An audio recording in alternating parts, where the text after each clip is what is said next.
Share screen দিলাম। হ্যাঁ হ্যাঁ, ফেসবুকে দেখিয়ে না, আমি এখানে গো লাইভ দিয়ে দিছি।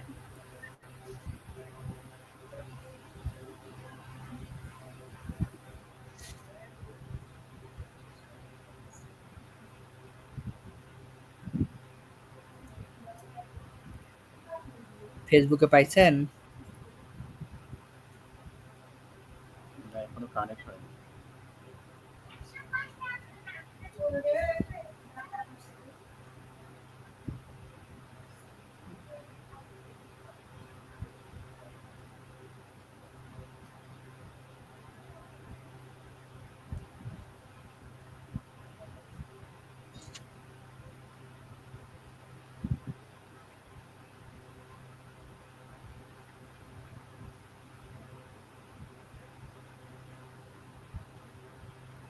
এই ফেসবুক হয়েছে?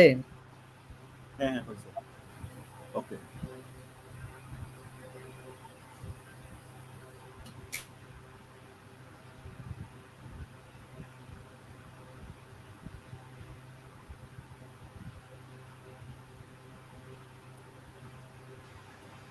কই দেখি না তো ফেসবুকে লাইভ আসছে।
আচ্ছা শুরু করে দে, এমনি অনেক লেট হয়ে গেছে।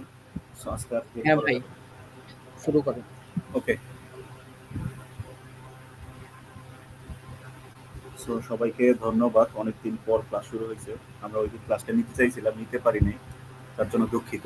আজকেও অলরেডি অনেক লেট হয়ে গেছে। দেখো আমরা বেশি সময় নিব না, খুব দ্রুত শেষ করে দেওয়ার ট্রাই করব। আজকের মেইন জিনিসগুলো, ভয়েস চেঞ্জ থেকে অ্যাডমিশনে অনেক প্রশ্ন আসে, সেটা হোক মেডিকেল, ডেন্টাল, যে কোনো জায়গায় হোক, সব জায়গায় প্রচুর প্রশ্ন আসে। সাথে ডিগ্রিতে খুব একটা আসে না, এই জন্য এটাতে আমরা খুব একটা বেশি ফোকাস করব না। তারপর ন্যারেশন থেকেও মোটামুটি অনেক প্রশ্ন আসে। সো যেটা হইলো ব্যাপার যে আমরা শুধুমাত্র যেগুলা থেকে বেশি প্রশ্ন আসে ওগুলা নিয়েই ফোকাস, আর বাকিগুলা দরকার নেই। জাস্ট খালি দেখার জন্য দেখবা, যদি কোনো সমস্যা থাকে ডিরেক্টলি বলবা, ওগুলা নিয়ে আলোচনা করা হবে। তাছাড়া আর আমরা বেশি কথা বলবো না। ওকে,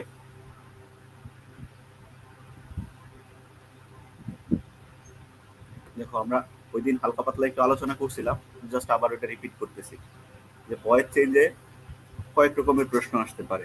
একটা হইলো যে এটা নিচের কোনটা প্যাসিভ ফর্মে আছে কিনা সেটা খুঁজে বের করা। আরেকটা হইলো যে ডিরেক্ট চেঞ্জ করতে বলতে পারে যে ভয়েসটা চেঞ্জ করো। আরেকটা হইলো যে একটা হলো ডিরেক্ট ধরো অ্যাক্টিভ আছে সেটাকে প্যাসিভ করতে বলতে পারে, আরেকটা হলো প্যাসিভ আছে সেটাকে অ্যাক্টিভ করতে বলতে পারে। এই মোটামুটি ৩ রকমের প্রশ্ন আসতে পারে।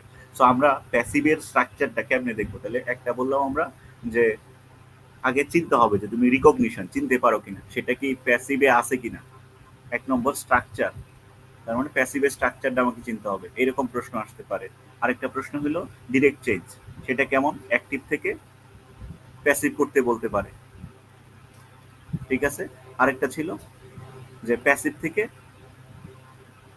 অ্যাক্টিভ। এই ৩ রকমের প্রশ্ন ভয়েস থেকে আসে। সো এইখানে দেখো এরকম একটা প্রশ্ন ছিল মেডিকেলের জন্য, এটা নিয়ে আমরা কথা বলছিলাম যে কেমন স্ট্রাকচারটা হয়। সেই স্ট্রাকচারটা হলো এরকম যে সাবজেক্ট ভার্ব অবজেক্ট, এটা হলো অ্যাক্টিভের স্ট্রাকচার। কেমন? এটা হলো অ্যাক্টিভের স্ট্রাকচার। নর্মালি আমরা যেসব বাক্য দেখি সবগুলো সাবজেক্ট ভার্ব অবজেক্ট দিয়ে থাকে। সো এটাকে আমরা যখন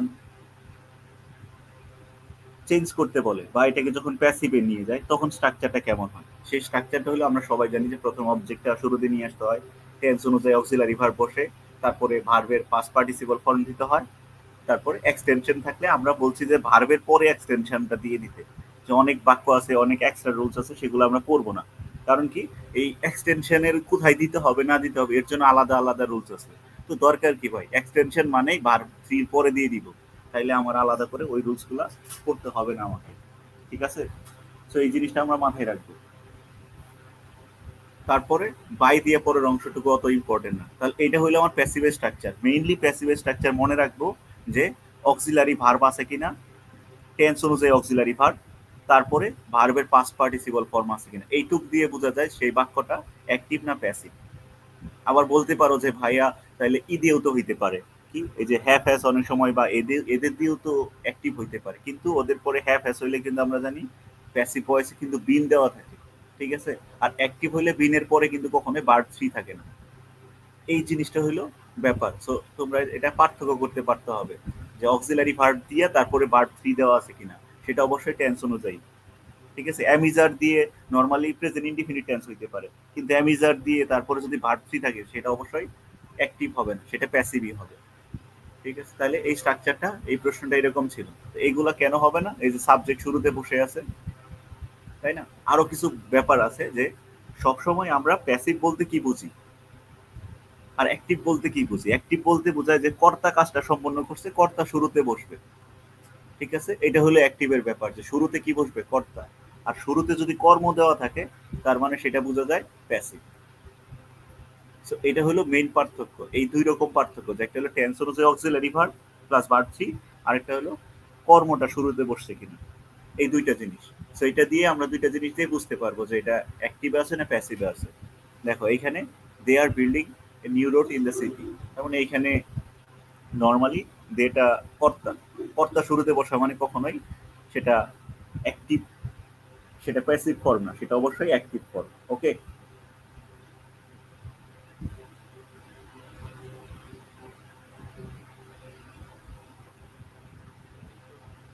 আচ্ছা, তাহলে এইটা ছিল এরকম। তাহলে এই প্রশ্নগুলো দেখো, এখানে অ্যান্সারটা হচ্ছে বি। কেন? এই যে রুম হ্যাজ বিন ক্লিন, তাই না? এটা অবজেক্টের শুরুতে বসে আছে, তারপরে হ্যাজ দেওয়া আছে টেন্স অনুযায়ী অক্সিলারি ভার্ব, তারপরে বিন, তারপরে ভার্ব থ্রি। আর বাকিগুলো দেখো, এটাও সাবজেক্ট শুরুতে বসে আছে, এটাও সাবজেক্ট শুরুতে বসে আছে, তার জন্য বাকি অপশনগুলো বাদ। অপশন হচ্ছে, অ্যান্সার হচ্ছে বি। ঠিক আছে? তাহলে এই জিনিসটাই আমরা বেশি ফোকাস করতে বলছিলাম। তারপরে দেখো, the best possible passive form of the sentence. তাহলে এইখানে ডিরেক্ট এখন আসছে চেঞ্জ। এখন কি আসছে? চেঞ্জ করতে বলছে, যে অ্যাক্টিভ থেকে প্যাসিভে যাও, এই কথাটা বলছে। এবার এবার হচ্ছে চেঞ্জ। আগের বার চিনতে পারো কিনা, অ্যাক্টিভ থেকে প্যাসিভ, আর এটা হলো চেঞ্জ। আগেরটা হলো রিকগনিশন, এটা কোন ধরনের সেন্টেন্স, অ্যাক্টিভ না প্যাসিভ, আর এটা হলো অ্যাক্টিভ থেকে প্যাসিভে চেঞ্জ করতে হবে। এটাও মেডিকেলের প্রশ্ন ছিল, তাই না? তো এটা তো আমরা বলছি যে অ্যাসার্টিভ সেন্টেন্স হইলে সেটা আমরা কি করবো, অবজেক্টটাকে শুরুতে নিয়ে আসবো। দেখো এরকম স্ট্রাকচারে অবজেক্ট নিয়ে আসছে এইখানে আর এইখানে, এইখানেও নিয়ে আসছে। তাহলে এইটা তো নিয়ে আসে নাই, উই নিয়ে আসছে, তার মানে এটা আগেই পা। ঠিক আছে? তাহলে অবজেক্টটা হলো কি, আইডিয়াল পিপল, তাদেরকে শুরুতে নিয়ে আসা হয়েছে। টেন্স অনুযায়ী অক্সিলারি ভার্ব আমরা জানি প্রেজেন্ট ইনডিফিনিট টেন্সে টেন্স অনুযায়ী অক্সিলারি ভার্ব হলো অ্যামিজা, তারপরে ভার্ব থ্রি বাই সাবজেক্টের অবজেক্টিভ ফর্ম। ওকে? তো এগুলা বেশি ইম্পর্টেন্ট না। তো এখানে অ্যান্সার হলো, বোঝা যাচ্ছে, সি। জাস্ট দেখার জন্য দেখো, পারো এগুলা তোমরা, বেশি সময় নিতে চাই না। এরপর দেখো, এটাও একটা অ্যাক্টিভ টু প্যাসিভ নিয়ে যেতে বলছে। You have to admit this. এটা দেওয়ার মেইন কারণ, এটা রিসেন্ট প্রশ্ন ছিল তোমাদের মেডিকেলে, এবারে প্রশ্ন, যে আমরা মডাল অক্সিলারি যেগুলো আছে তাদের পরে বি বসাইতে হয়। প্যাসিভ করতে হলে তাদের পরে কি বসাইতে হয়,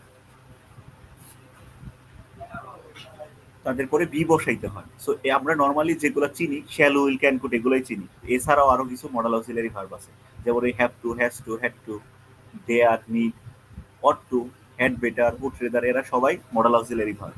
সো এরা চিনি না আমরা, তো এগুলো একটু ভালো করে মনে রাখবো যে এরাও মডাল অক্সিলারি। তো এদের পরে বি বসাইতে হয়। ঠিক আছে, তাহলে এইখানে এই দিস হইলো কি অবজেক্ট, তাকে শুরুতে নিয়ে আসা হয়েছে, তারপরে হ্যাজ টু, দিসের পরে তার হ্যাভ বসবে না, তার জন্য হ্যাজ টু দিতে হয়েছে, হ্যাজ টু, তারপর যেহেতু মডেল অক্সিলারি তাই বি, তারপর ভার্ব 3, তারপর বাই দিয়ে সাবজেক্টের অবজেক্টিভ ফর্ম। ওকে, তোমরা এগুলো কমেন্ট করো, আমি না হলে বুঝবো না।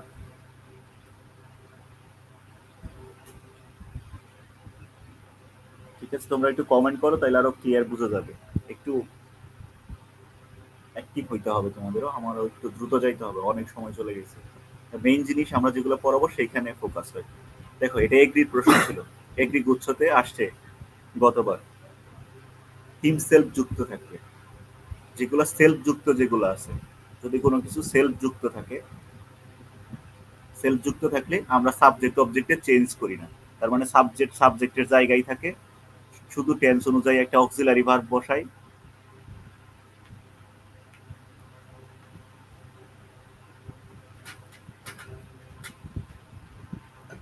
তারপরে যে মেইন ভার্বটা থাকে তার ভার্ব 3 করে দেই, তারপরে বাই, তারপর যে অবজেক্ট ছিল সেই অবজেক্টটা অমনি রেখে দিই, আর কোনো চেঞ্জ নেই। তাহলে আমার শুধু অতিরিক্ত অ্যাড করতে হচ্ছে একটা টেন্স অনুযায়ী অক্সিলারি ভার্ব, আর ভার্ব যেটা আছে মেইন ভার্ব তাকে ভার্ব 3, আর তারপরে বাই। তাহলে এখানে এরকমই দেওয়া আছে, he corrects himself, present indefinite tense, তাই না? তাহলে সাবজেক্ট চেঞ্জ করব না, এইখানে চেঞ্জ করে দিছে, তার মানে এটা বাদ। আর এইখানে তো স্ট্রাকচারই উল্টাপাল্টা করে ফেলছে, হিমসেলফ এইখানে নিয়ে আসছে, ও বাদ। তাহলে এখানে হি সে অনুসারে একটা অক্সিলারি ভার্ব, ঠিক আছে, কিন্তু এখানে আবার ভার্ব 3 করে নাই, তাহলে এখানে এটাও বাদ। তাহলে এখানে হি, ঠিক আছে, অক্সিলারি ভার্ব দেওয়া আছে টেন্স অনুযায়ী, যেহেতু present indefinite tense, am is are এর কিছু একটা হবে, তাই না? এ হবে না কিন্তু, তাহলে সাবজেক্ট কিন্তু চেঞ্জ করতে হবে না, সেলফ যুক্ত থাকলে চেঞ্জ করা লাগবে না। এ অ্যান্সার দিচ্ছ, ঠিক না অ্যান্সার, ঠিক আছে, তাহলে এটা হলো ডি, কোনো চেঞ্জ নাই, শুধু একটা অক্সিলারি ভার্ব দিতে হবে, ভার্বটাকে ভার্ব 3 করতে হবে, আর বাই বসাইতে হবে। তো এটা এগ্রিতে ছিল, এরকম প্রশ্ন থাকলে কিন্তু তোমাদের একদম ইজিলি পারা উচিত। ওকে, দেখো আর অ্যাসার্টিভ নিয়ে তেমন কথা বললাম না, ওগুলা সব আগেই পড়ে আসছো। দেখো ইন্টারোগেটিভ সেন্টেন্স, ইন্টারোগেটিভে শুধু যেই জিনিসটা পড়তে বলবো সেটা দেখো, শুধু স্ট্রাকচারটা মনে রাখো, ওই একটা স্ট্রাকচার পড়ছো, ওই একটা স্ট্রাকচার দিয়ে যত রকমের সেন্টেন্স আসবে সব পারতে হবে, ওই একটা স্ট্রাকচারই। দেখো আমরা ইন্টারোগেটিভ যে সেন্টেন্সগুলো সেটা কেমন স্ট্রাকচারের থাকে, দেখা যায় শুরুতে অক্সিলারি ভার্ব, এটা হলো অ্যাক্টিভের গঠন, শুরুতে অক্সিলারি ভার্ব থাকে, তারপরে সাবজেক্ট থাকে, এরপরে একটা মেইন ভার্ব থাকে, অবজেক্ট থাকে, ধরো অতিরিক্ত থাকলে থাকতে পারে, তারপর প্রশ্নবোধক চিহ্ন। তো এইরকম দেখো, এই অক্সিলারি ভার্ব যদি বাদ দিয়ে দাও, ধরো এই অক্সিলারি ভার্ব নাই এইখানে, এটা নাই, তাহলে এই যে স্ট্রাকচারটা এটা একদম হুবহু অ্যাক্টিভের মতো না, একদম অ্যাক্টিভের মতো, কোনো পার্থক্য নাই। সো এটাকে যদি আমি চেঞ্জ করতে বললো এটাকে প্যাসিভ করো, এটাকে প্যাসিভ করতে বললো, তাহলে আমি ধরো এই অক্সিলারি ভার্ব নাই কথার কথা, তাহলে কি ওই অবজেক্টটাকে শুরুতে নিয়ে আসলেই হচ্ছে না, অবজেক্টটা শুরুতে নিয়ে আসলাম, তারপরে আমি এইখানে কি দিতাম, টেন্স অনুযায়ী একটা অক্সিলারি ভার্ব দিতাম না, সেই টেন্স অনুযায়ী অক্সিলারি ভার্বটা শুধু এইখানে দিব, কারণ কি এটা একটা ইন্টারোগেটিভ সেন্টেন্স, তাই এইখানে টেন্স অনুযায়ী অক্সিলারি ভার্ব দিব।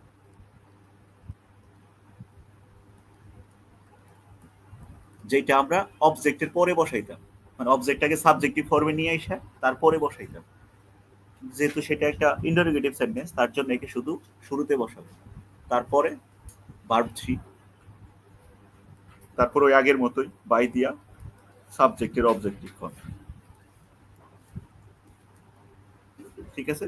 তার মানে একই রকম স্ট্রাকচার, তার মানে ওই একটা স্ট্রাকচার মুখস্থ করবো, সবার ওইটাই ফলো করবো, অবজেক্ট শুরুতে নিয়ে আসবো, টেন্স অনুযায়ী অক্সিলারি ভার্ব দেওয়ার কথা এখানে, ওকে এখানে দিয়ে দিব, শেষ।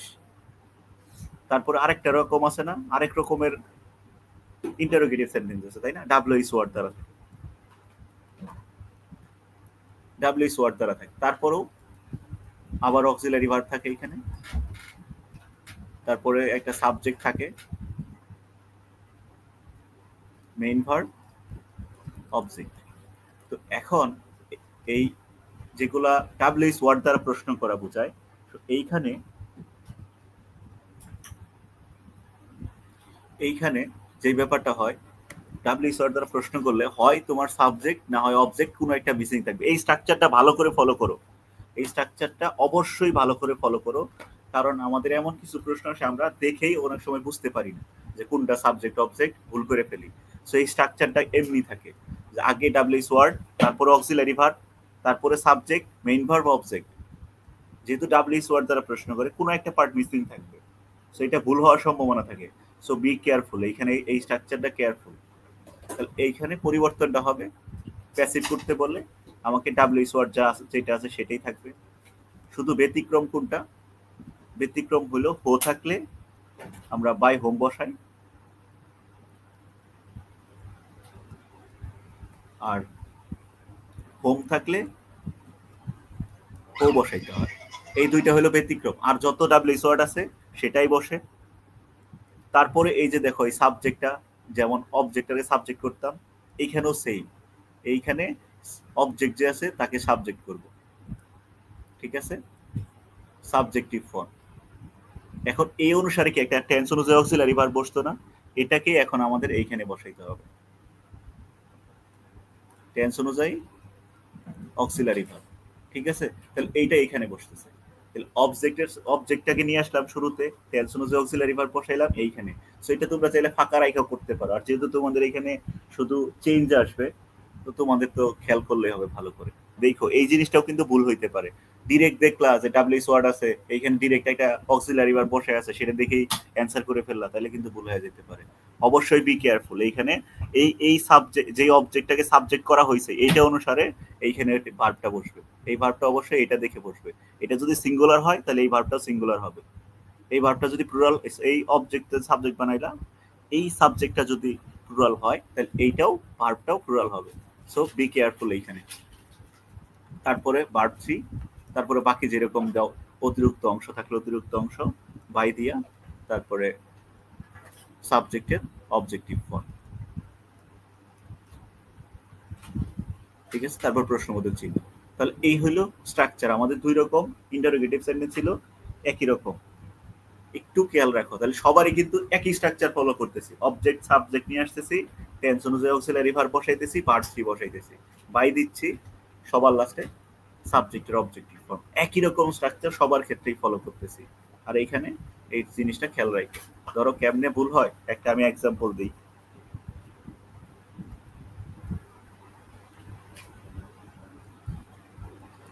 Who is calling you?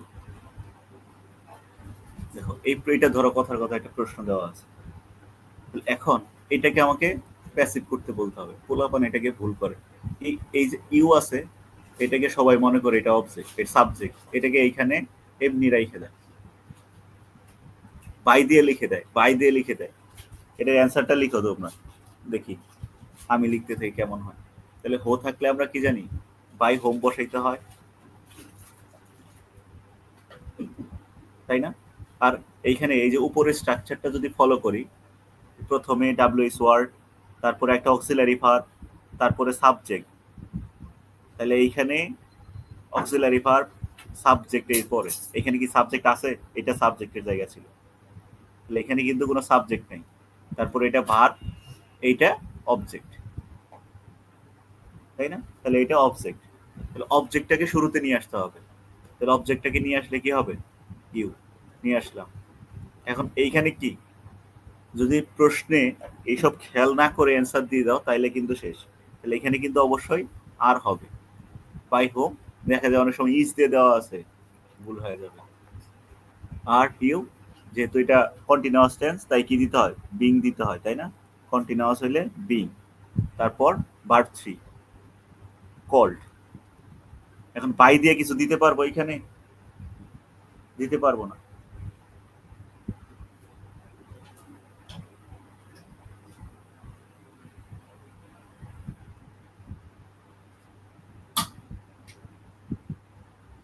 আচ্ছা তাকানো থাকবে না পরের গুলা, এগুলা দেখো। তাহলে এটা by whom are you being called, ঠিক আছে। এইখানে কিন্তু বাই দিয়ে আর কিছু দেওয়া যাবে না।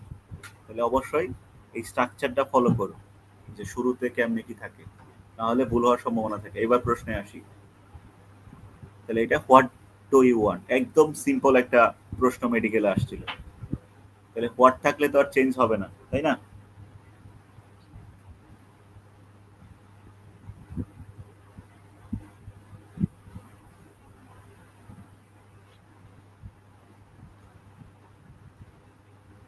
আচ্ছা, আমার এখানে একটু নেটের সমস্যা হচ্ছে, তোমরা শুনতে পাচ্ছ তো ঠিকঠাক? যাই হোক, ধরে নিচ্ছি শুনতে পাচ্ছ। ওকে, তাহলে what do you want, what থাকলে তো আর চেঞ্জ হয় না, আমরা শুধু বলছি যে কোন দুইটাই চেঞ্জ, হো আর হোম থাকলে। এইখানে হোয়াট আছে, হোয়াটই থাকলো। তারপরে আমরা এইখানে যদি আলাদা করে করি, দেখো এটাকে তারপরে অ্যান্সারের সাথে মিলাই, তাহলে হোয়াট হোয়াটই থাকবে। আর এখানে আমরা আগে প্রথমে মিলে নিই স্ট্রাকচার অনুসারে, তাহলে হোয়াট আছে এখানে ডাব্লিউএস ওয়ার্ড, এটা একটা অক্সিলারি ভার্ব, ঠিক আছে। তারপরে বেশি মোটা হয়ে গেছে, কমাই দিই।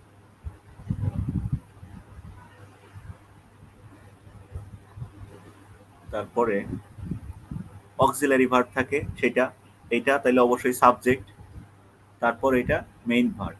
আর এখানে অবজেক্টই নাই, তাহলে এখানে কি অবজেক্ট নাই, তারপরে অবজেক্ট থাকার কথা ছিল নাই। সো তাহলে হোয়াট হোয়াটই থাকলো, যেহেতু এখানে অবজেক্টই নাই, তাহলে অবজেক্ট অনুসারে অক্সিলারি ভার্ব তো যে কোনো দিতে পারি, অবশ্যই প্রেজেন্ট টেন্সের হইতে হবে, কারণ কি এটা ডো দেওয়া আছে। তো হোয়াটের পরে ইজি ভালো, হোয়াট ইজ।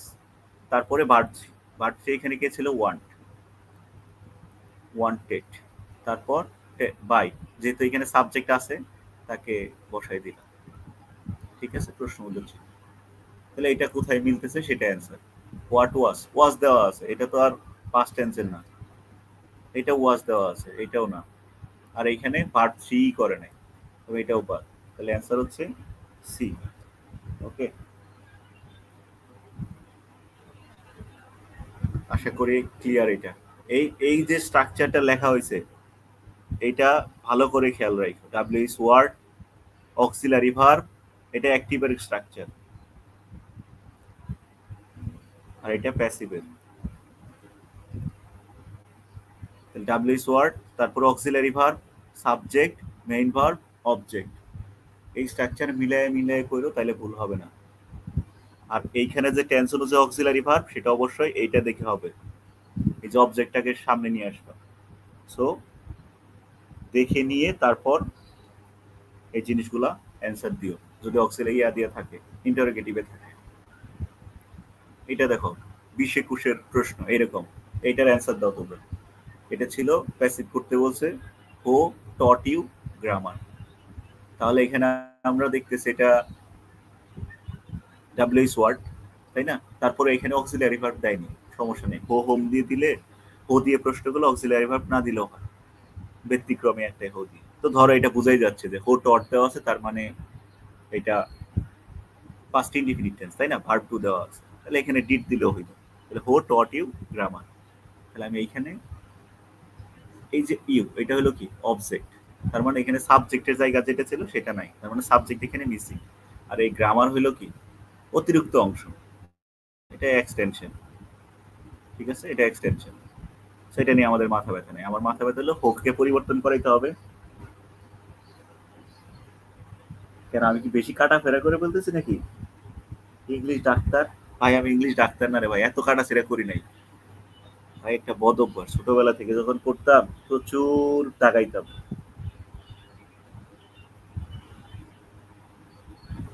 ঠিক আছে, ছোটবেলা থেকে বই দাগাইতাম, তো ওই অভ্যাস এখনো যায় না, এই জন্য প্রচুর দাগাদাগি হয়ে যায়, একেবারে কাটা ছিঁড়ে হয়ে যাচ্ছে।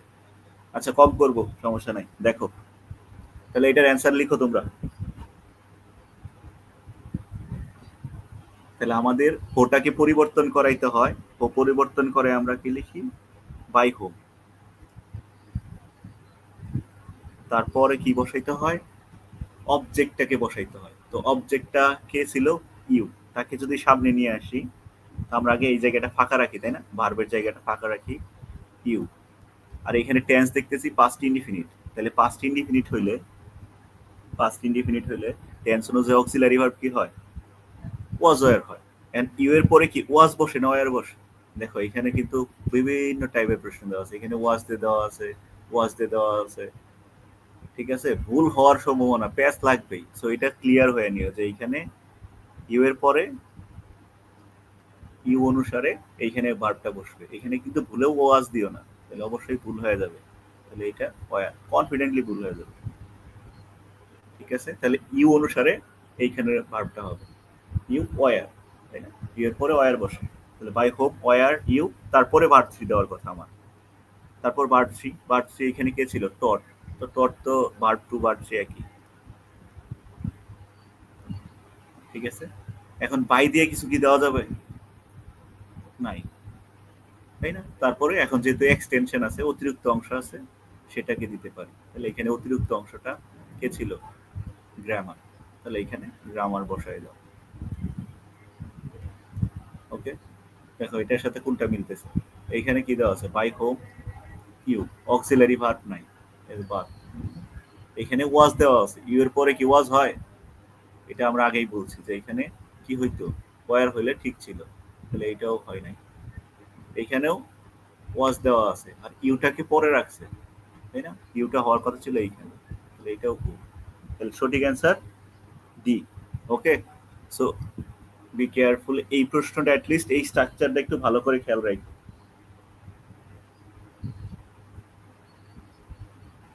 ওকে, সো প্যারা নাই, দেখো পারবা, এগুলা ইজি আছে, জাস্ট খালি তোমাদের একটু রিকল করাই দেওয়া হচ্ছে যে তোমরা আগে পড়ছো এইটাই। এই যে সেম একটা প্রশ্ন দেখি আসছে অনেকবারই, মেডিকেলে 2 বার আসছে, 15, 16, 14, 15-তে আসছে, ও ইজ কলিং, এটাতে একটু আগে কইরা দিছি, সেটা পারার কথা তোমাদের। এটা ডিরেক্ট অ্যান্সার বলে দিলেই হচ্ছে, তাই না? ওর জায়গায় হোম, বাই হোম, তাহলে দেখো বাই হোম সবার ক্ষেত্রেই আছে, এখানেও আছে, এখানেও আছে, এখানেও, এইখানেও। তারপর যে অবজেক্ট ছিল, এটা অবজেক্ট, তাকে শুরুতে নিয়ে আসতে হবে, তাহলে অবজেক্টের সাবজেক্ট বানাইলে কি হয়? আই। তাহলে আই, তার আগে ফাঁকা রাখি আমরা কিসের জন্য? অক্সিলারি ভার্বের জন্য। তার মানে এম, এনেও এম আছে, এইখানেও এম আছে, তাহলে এই দুইটা ঠিক আছে। আর এখানে কি আছে? ওয়াজ আছে, তাহলে এটা অপশন বাদ। এটা তো আইটা পরে আগে দিয়ে ফেলছে, তাহলে এটাও বাদ। এখন দেখো যেহেতু এটা কন্টিনিউয়াস টেন্স, তাহলে অবশ্যই বিং ব্যবহার করতে হবে। বিং কোথায় আছে? এইটাতে বিং আছে, ঠিক আছে, এইখানে বিং আছে, তারপরে বাড়ছি, তাহলে এইটাই ঠিক। আর এটা ভুল, কারণ এখানে বিং দেওয়া নেই। বিংটা যদি এখানে দেওয়া থাকতো তাহলে এটাও অ্যান্সার ঠিক হয়ে যেত। তাই অ্যান্সার হচ্ছে এ, এই ডি না। যারা ডি বলতেছো তারা কিন্তু ঠিক নাই। ওকে, তাহলে এটার অ্যান্সার হচ্ছে এ নাম্বারটা। সো এই ইন্টারোগেটিভ পারবা আশা করি। দেখো ইম্পারেটিভের একটা দেখো, ইম্পারেটিভে সবার ক্ষেত্রেই একই রকম রুলস ধরা চলে।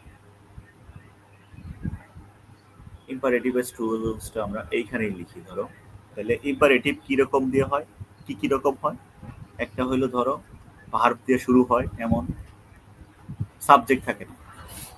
তারপরে এইখানে লেট দিয়ে শুরু হইতে পারে, লেট দিয়ে আস, এইসব। আরেকটা হইলো লেট দিই, তার মানে লেটের পরে এখানে আস থাকে, আর এখানে লেটের পরে আস বাদে অন্য কিছু থাকে, তাহলে এইরকম ব্যাপার স্যাপার থাকে। সো যেরকমই থাকুক একটাই কথা, এদের চেঞ্জ করতে হলে শুরুতে লেট বসবে, তারপরে যে অবজেক্ট আছে সে অবজেক্টটা, তারপর অবজেক্টটাকে নিয়ে আসলাম, ঠিক আছে, তারপর একটা বি, তারপর ভার্ব থ্রি। যদি এইখানে সাবজেক্ট থাকে, যেমন এই যে এদের ক্ষেত্রে আস আছে, এদের ক্ষেত্রে কিছু একটা থাকবে, তাই না? তাদের পরে এই জন্য আমরা একটা স্ট্রাকচারই দিলাম, তোমরা একটু আলাদা করতে পারো। যেমন এখানে ধরো সাবজেক্ট নাই এখানে, তার মানে এখানে বাই দিয়ে কিছু দেওয়ার প্রশ্নই আসে না।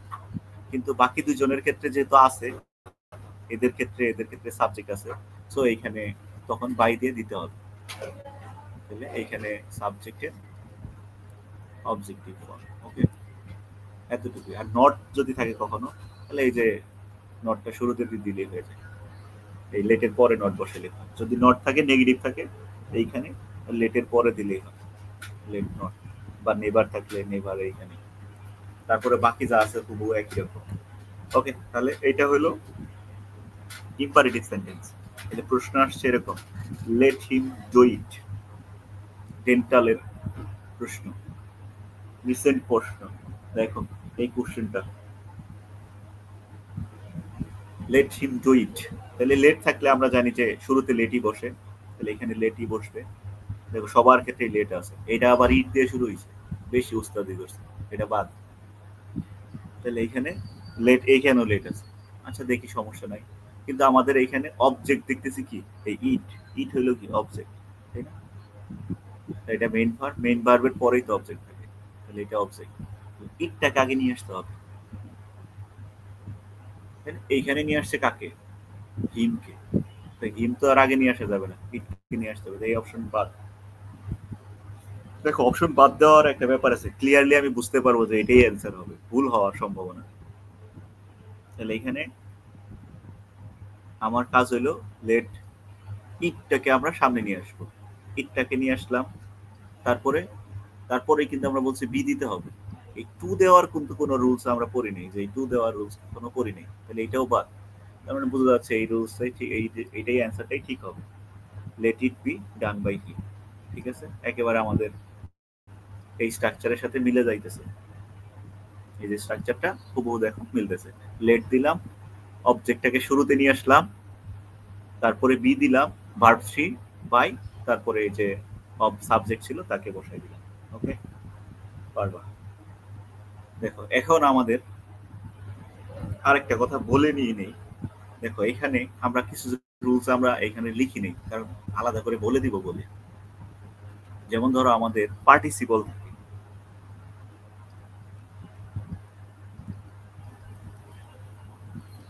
পার্টিসিপল থাকে বা অতিরিক্ত অনেক কিছু থাকে, এদেরকে সবাই এক্সটেনশন হিসেবে চিন্তা করব। আমরা কিন্তু বলেই দিছি যে এক্সটেনশন কোথায় লিখবো, ভার্ব থ্রির পরে লিখবো এক্সটেনশন। সো এইটার জন্য আমরা আলাদা কোনো রুলস পড়াইলাম না। পার্টিসিপলের জন্য আলাদা রুলস পড়ানো যাইতে পারত, যে পার্টিসিপল থাকলে তাকে ভার্ব থ্রির পরে বসাইতে হয়, অত দরকার নাই। সব গঠন একই রকম থাকবে, শুধু পার্টিসিপলটাকে তোমরা অতিরিক্ত অংশ হিসেবে ট্রিট করবা।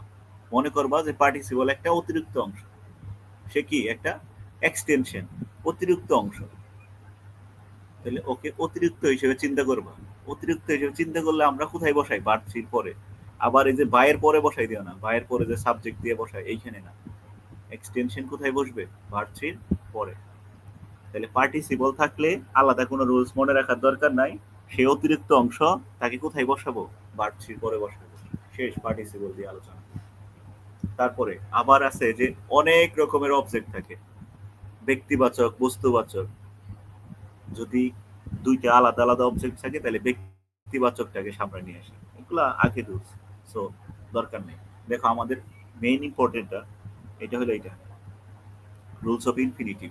এটা নিয়ে বহুত ঝামেলা আছে, বইগুলোতে ক্লিয়ার করে কিছু লেখা নাই। ঠিক আছে, এই জন্য আমি মোটামুটি একটা সামারাইজ করার চিন্তা ভাবনা করছি, যে এটাই আমার মেইন ফোকাস। কারণ এটা দিয়ে প্রশ্ন আসলে ভুল হয় বেশি, তো এই জন্য এটা বেশি ফোকাসড দেখবা। স্ট্রাকচার গুলো আমি কয়েক রকমের পড়াইছি, মোটামুটি ইনফিনিটিভ নিয়ে ইনশাল্লাহ কোনো ভুল হবে না। এমন হওয়া উচিত যে ইনফিনিটিভ নিয়ে একটা ক্লাস নেওয়া উচিত প্যাসিভ ভয়েসে, কিন্তু আমাদের তো আসলে ওই রকম সুযোগ সুবিধা নাই। যার কারণে দেখো এইখানেই দেখো আমরা শর্টকাটে বুঝাই দেওয়ার ট্রাই করবো। ইনফিনিটিভ বলতে কি বোঝায়?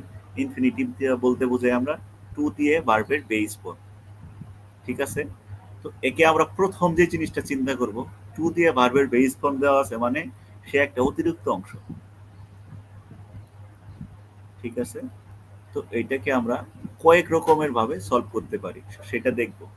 দেখুন রুলস গুলো দেখো, সাধারণভাবে যদি দেওয়া থাকে তাহলে সেটা প্যাসিভ করার জন্য কি করতে হবে? টু দিয়ে ভার্বের বেস, আমি শর্টকাটে লিখছি যেন তোমরা বুঝতে পারো, শুধু টু দিয়ে ভার্বের বেস ভার্ব থ্রি বসাইতে হবে। এখন এটা তো ঝামেলা একটা লাগবেই, এত শর্ট করে দিছে যে বুঝাই যাচ্ছে না, তাই না? দেখো এই জন্য আরো ক্লিয়ার করে দাও, যদি এই নাউন ফ্রেজ আকারে থাকে, কি আকারে থাকে? ইনফিনিটিভটা যেমন এখানে আমরা নাউন ফ্রেজ কেমনে আমরা পড়াইছি না, নাউন ফ্রেজ হইলো যে নাউন যেই ফ্রেজটা সাবজেক্ট বা অবজেক্টের জায়গা দখল করে বসে আছে। তার মানে এইখানে অত মনে রাখবো না, কোনো ইনফিনিটিভ, কি ইনফিনিটিভ কি আছে? অবজেক্টের জায়গা দখল করে বসে আছে,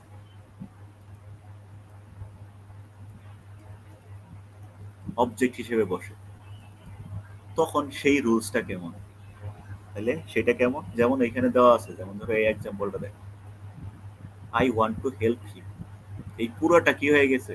একটা অবজেক্ট আকারে বসে আছে, তার মানে এখানে একটা অবজেক্ট বসার কথা ছিল, সে অবজেক্টের জায়গাটা দখল করে ফেলছে। এইরকম বাক্য যদি দেওয়া থাকে তাহলে তখন পরিবর্তনটা হবে এমন, এই টু হেল্প যেটা আছে মানে ইনফিনিটিভ, বাক্য যা আছে তাই থাকবে, শুধু তাকে অতিরিক্ত অংশ যেহেতু তাকে আলাদা করে লিখবো। স্ট্রাকচারটা কি হবে, সাবজেক্ট সাবজেক্টের জায়গাটা হলো প্যাসিভের স্ট্রাকচার, ঠিক আছে। সাবজেক্ট সাবজেক্টের জায়গায় থাকবে, ভার্ব ভার্বের জায়গায় থাকবে, কোনো পরিবর্তন নাই। তারপরে এইখানে দেখো এই ইনফিনিটিভের যে অবজেক্টটা আছে সেই অবজেক্টটা বসবে, তার অবজেক্ট ইনফিনিটিভের অবজেক্ট।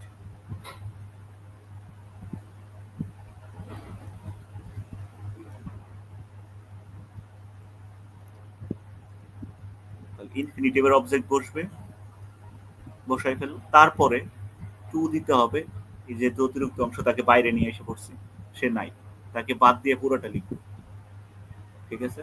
লিখে ফেলছি, তার মানে সাবজেক্ট ভার্ব, এই যে ইনফিনিটিভের অবজেক্ট লিখে ফেলছি, এটা অতিরিক্ত অংশ একে পরে টু দিয়া বি দিয়া বাড়ছি।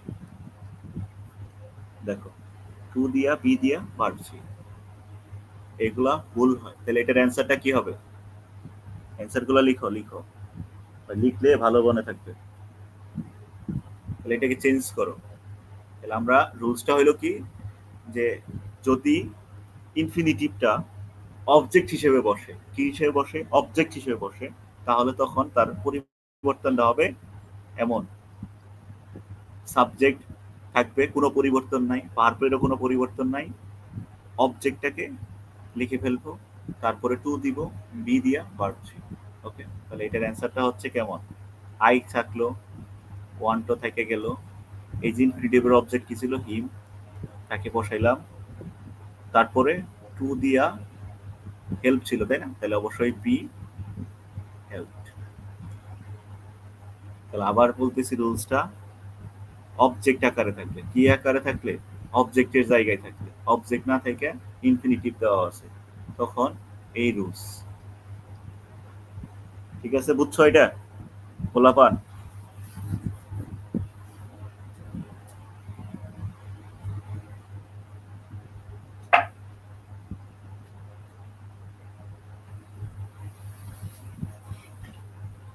আচ্ছা, মনে হয় বুঝতেছি। ওকে,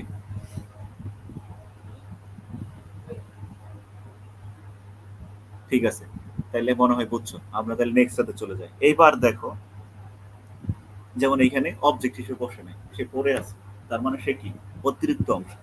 সো এখন ওকে আমরা অতিরিক্ত অংশ হিসেবে বিবেচনা করব। এখানে অবজেক্ট আছে, সে কিন্তু অবজেক্টের জায়গা দখল করে নাই, তার মানে সে অতিরিক্ত অংশ।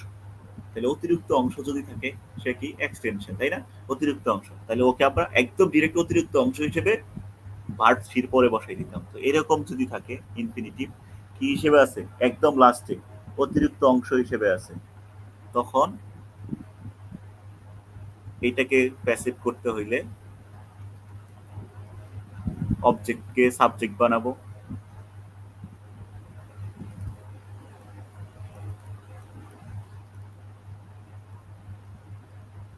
ঠিক আছে। তারপরে টেন্স অনুযায়ী অক্সিলারি ভার্ব, একদম আগের মতো, হুবহু আগের মতো, ফার্স্ট যে রুলস পড়ানো হয়েছে ওইটাই, অক্সিলারি ভার্ব, তারপরে ভার্ব থ্রি, এই যে এরপরে বাই, তারপর যে সাবজেক্ট ছিল সাবজেক্টের অবজেক্টিভ ফর্ম, সবার লাস্টে এই যে অতিরিক্ত অংশ যে আছে এরে বসাই দিবে। তার মানে ইনফিনিটিভ কোথায় বসবে, টু দিয়ে ভার্বের বেস ফর্ম। এই অংশটা সবার পরে থাকলে ওকে সবের পরেই রেখে দিব, ওর কোনো হাতও দিব না, ও যেইভাবে আছে ওইভাবেই থাকবে, ঠিক আছে। ও যেইভাবে আছে ওইভাবেই রেখে দিব, কোনো পরিবর্তন নাই। কেমনে যদি থাকে, সে যদি এইখানে অবজেক্ট হিসেবে না থাকে, তাহলে এখানে অবজেক্ট দেওয়া আছে, এটা অতিরিক্ত অংশ। সো এটাই বলে, তাহলে এটাকে পরিবর্তন করে কি হবে, তাহলে হিমকে হি বানাইতে হবে, ফার্স্ট ইনডিফিনিট টেন্স, তাহলে হি ওয়াজ অর্ডার্ড, অর্ডারডি থেকে গেল ভার্ব থ্রি,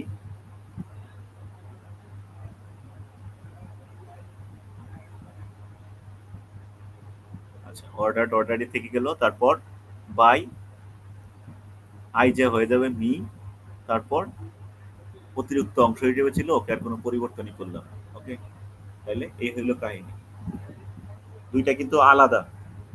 সো দেখো একদম ভালোভাবে অবজেক্ট হিসেবে থাকলে একদম দেখো টোটালি ডিফারেন্স, দুইটার অ্যান্সার কিন্তু টোটালি ডিফারেন্স, কিন্তু দুইটা ইনফিনিটিভ দেওয়া আছে।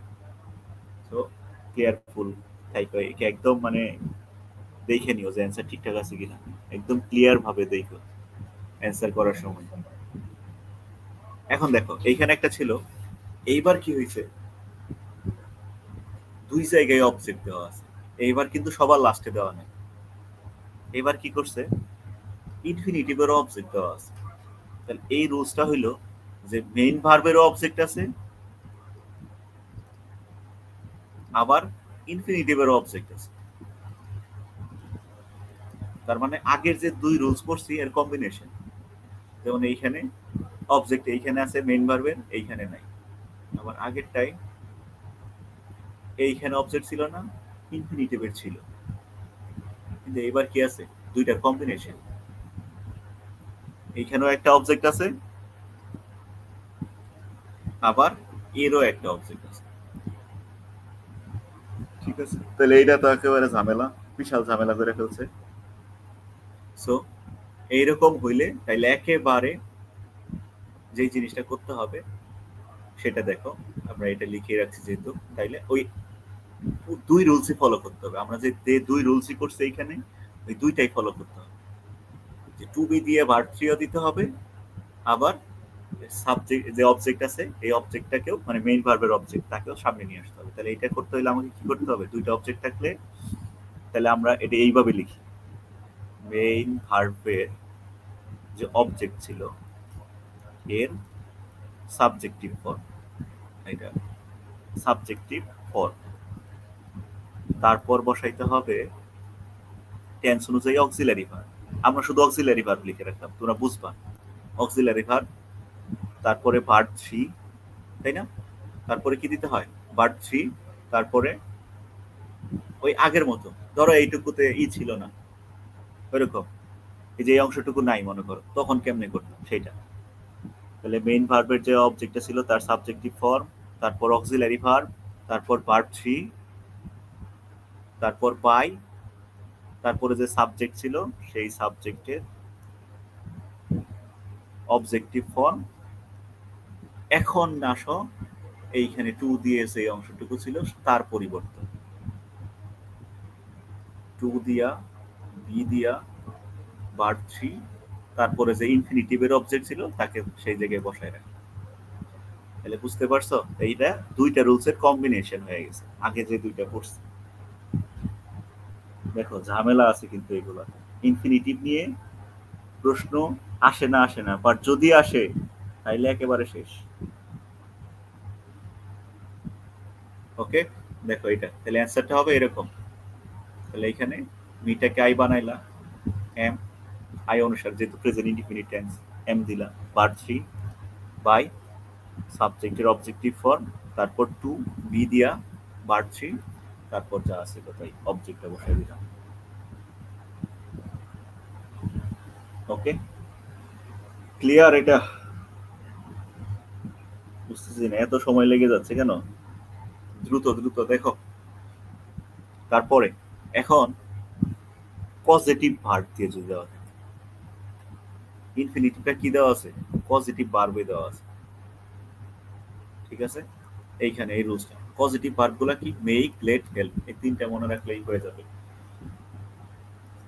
সেটা দিয়া পেয়ার ইনফিনিটিভ হইতে পারে, তার মানে ইনফিনিটিভ বুঝাইতেছে কিন্তু ইনফিনিটিভ দেওয়া নাই, মানে টুটা দেওয়া নাই। আমরা তো অনেক সময় দেখি না টু দিয়া ভার্বের বেস ফর্ম হলো ইনফিনিটিভ, যদি কোনো কোনো কারণে টুটা উজ্জ থাকে সেটাকে বলে, এটা টুটা উজ্জ থাকলে সেটাকে বলা হয় বেয়ার ইনফিনিটিভ, কিন্তু বোঝা যাচ্ছে এটাকে ইনফিনিটিভ বাক্য। আর পজিটিভ বাক্য হইলো যে নিজে করে না অন্যকে দিয়ে করায়, তাই না? প্রযোজ্য, প্রযোজক, প্রযোজ্য করছো এর বাংলায় ওইরকম এইখানে এরা, তার মানে নিজে কাজ করে না অন্যকে দিয়ে করা, এরকম সেই জিনিসগুলো। তো এইখানে আবার একই সাথে দুইটা জিনিস, পজিটিভ ভার্ব আর হলো বেয়ার ইনফিনিটিভ, দুইটাই মাথায় রেখে কোন জিনিসটা কি বোঝায়। তো এইরকম দিয়েও থাকতে পারে।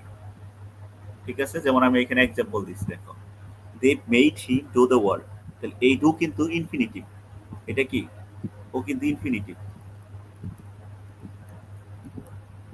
ও কিন্তু উজ্জ দেওয়া আছে, টুটা কি আছে দেওয়া নাই এখানে। সো জাস্ট ওই একই কাহিনী যে অবজেক্টটাকে শুরুতে নিয়ে এইটা, এগুলা কিন্তু আগের রুলসের সাথে মিলবে না। এদেরকে সবাই এখন অতিরিক্ত অংশ হিসেবে চিন্তা করে নাও। তাহলে অতিরিক্ত অংশ হইলে এই যে ভার্ব থ্রির পরে বসাইতে হয়, তাহলে এটা ভার্ব থ্রি এর পরে বসাই দিবা, শুধু টুটা দিতে হবে কারণ এখানে টু নাই, যেহেতু এটা ব্যান ইনফিনিটিভ তাই এখানে টুটা দিয়ে নিতে হবে। তাহলে রুলসটা হইলো ওই আগের মতোই, সব একই রকম। ভার্ব থ্রি যখন করলা তারপরে টু দিয়া ভার্বের বেস ফর্মটা বসাই দিতে হবে অতিরিক্ত অংশ হিসেবে, এতটুকুই হইলো ব্যতিক্রম।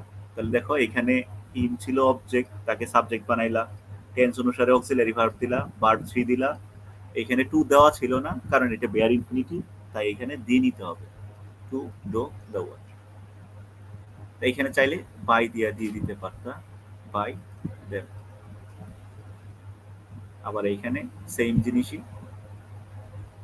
We saw him cross the road, তাহলে এইখানেও টুটা মিসিং দেওয়া আছে, তাহলে হিমটা শুরুতে আসলো, হি ওয়াজ সিন, তাহলে এখানে টুটা দিয়ে নিতে হবে ক্রস দ্য রোড। তারপরে চাইলে বেশিরভাগই এই জায়গায় সাবজেক্ট বাই দিয়ে দেওয়া থাকে না, তো চাইলে দেওয়া থাকলেও দেখে নিতে পারো। ওকে, আশা করি এটা বুঝছো। সময় নেই আমাদের, তোমরা পরে দেখলেই স্লাইডটা দেখলে পরে বুঝতে পারবে। এখন দেখো কিছু আছে রিকোয়েস্টিং ভার্ব, মানে আমরা কোনো কিছু জিজ্ঞাসা করি, জানতে চাই, এরকম জিনিসপত্র দিয়েও ইনফিনিটিভ হয়। এই যে এইসব ভার্বগুলো টেল, আস্ক, অর্ডার, অ্যাডভাইস, কম্পেল, এইসব এত মনে রাখতে হবে না, শুধু এই প্রথম কয়টা মনে রাখতেই হবে, টেল, আস্ক, অর্ডার, অ্যাডভাইস। মেইন যে বিষয়গুলো রুলসগুলা এই উপরে যতক্ষণ পড়ানো হয়েছে এগুলা হইলো পরীক্ষায় আসে, এগুলা ব্যতিক্রম। সো এগুলা খুব কম আসে, এগুলা জাস্ট দেখার জন্য দেখো, এগুলা এগুলা কম, ধরো একদমই কম, খুব কম আসে এগুলা এগুলা। আর উপরে যেগুলা ছিল এগুলো হলো ইম্পর্টেন্ট, এই 2 নাম্বার রুলস পর্যন্ত যেগুলা ছিল ভেরি ভেরি ইম্পর্টেন্ট, এগুলো এই পর্যন্ত উপরে পর্যন্ত, ঠিক আছে? 2 নাম্বার রুলস পর্যন্ত ইম্পর্টেন্ট, আর এগুলা জাস্ট দেখার জন্য দেখো। যেমন ধরো এইখানে she told him to finish the work, মানে কোনো কিছু বলা, জিজ্ঞাসা করা, ওই অনেকটা ইয়ের মতোই, কি বলে একদম হুবহু বেয়ার ইনফিনিটিভের মতোই, শুধু টুটা দেওয়া থাকে এইখানে, ওই একই রকম স্ট্রাকচার, এটা নিয়ে আর কথা বললাম না। তাহলে এইখানে এই যে অবজেক্ট যে আছে, সেই অবজেক্টটা সাবজেক্ট বানাইতে হয়, অক্সিলারি ভার্ব দিতে হয়, ভার্ব থ্রি, এখানে টু দেওয়া আছে, একে বসাই দিলাম, শেষ। বাই দিয়ে দিতে পারো, বাই দিয়ে হ্যাঁ। আবার এইখানেও same, compel me to do it, একই জিনিস, এটাকে সাবজেক্ট বানাও, টেন্স অনুযায়ী অক্সিলারি ভার্ব দাও, ভার্ব থ্রি দাও, শেষ। টু দিয়া দিয়ে দাও বাকি অংশ, বাই দিয়া দেম দিতে পারো, ওকে, দরকার নেই দেম দাও। দেখো ইট ইজ টাইম বা ইট ইজ হাই টাইম দিয়েও আসতে পারে, এটা একটু খেয়াল রাখতে পারো, এটা জাস্ট একটু ইম্পর্টেন্ট, ভেরি ভেরি না। কয় রকমের হইতে পারে, যদি ইট ইজ টাইম বা ইট ইজ হাই টাইম দিয়ে ইনফিনিটিভ দেওয়া থাকে, তখন তোমার করতে হবে ইট ইজ টাইম ফর ইউজ করতে হবে, তারপরে যে অবজেক্টটা থাকে সেই অবজেক্টটা নিয়ে আসতে হবে। স্ট্রাকচারটা কেমন থাকে, ইট ইজ টাইম, তারপরে টু দিয়ে একটা ভার্বের বেস ফর্ম থাকে, তারপরে এখানে একটা অবজেক্ট থাকে, তাই না? এটা করতে হইলে পরিবর্তনটা হলো এইরকম, ইট ইজ টাইম ফর, তারপরে এই যে অবজেক্টটা ছিল তাকে নিয়ে আসতে হয়, তাকে বসাইতে হয়, তারপরে to be verb three. Example দেখো, এক্সাম্পল নিচে দেওয়া আছে, it is time to do your duty, তাহলে ইট ইজ টাইম ফর, এই যে এইটা object, it is time for your duty to be done, to be the verb three. It is high time to take steps, তাহলে এটা হলো object, তাহলে it is high time for steps, তারপরে to be taken, just দেখলেই পারবা এগুলো, ওকে। আচ্ছা আমরা কি আসি? হ্যাঁ আসি, 1 ঘন্টা হয়ে গেছে অলরেডি, আরে কখন কি বলবো। যেমন ধরো এটা একটা প্রশ্ন ছিল, শেরে বাংলা কৃষির প্রশ্ন, এটা আসছিল, ইট is time to do your duty. এটার অ্যান্সারটা দাও। ঠিক আছে, it is time to do your duty. আচ্ছা, তোমরা কমেন্ট টমেন্ট করো না, আমি আসলে বুঝতেছি না বুঝতেছো কিনা, একটু কমেন্ট টমেন্ট করো, তাহলে ক্লিয়ার হওয়া যায়।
ও, হঠাৎ করে সব একবারে সব জায়গা থেকে নেট চলে গেছে, আমার এখানে ঝামেলা হয়ে গেছিল।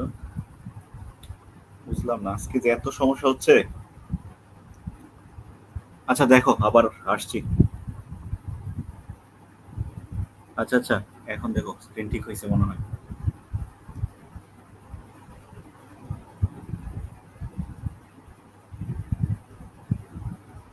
আচ্ছা আচ্ছা, দেখো সবাই ঠিক আছে।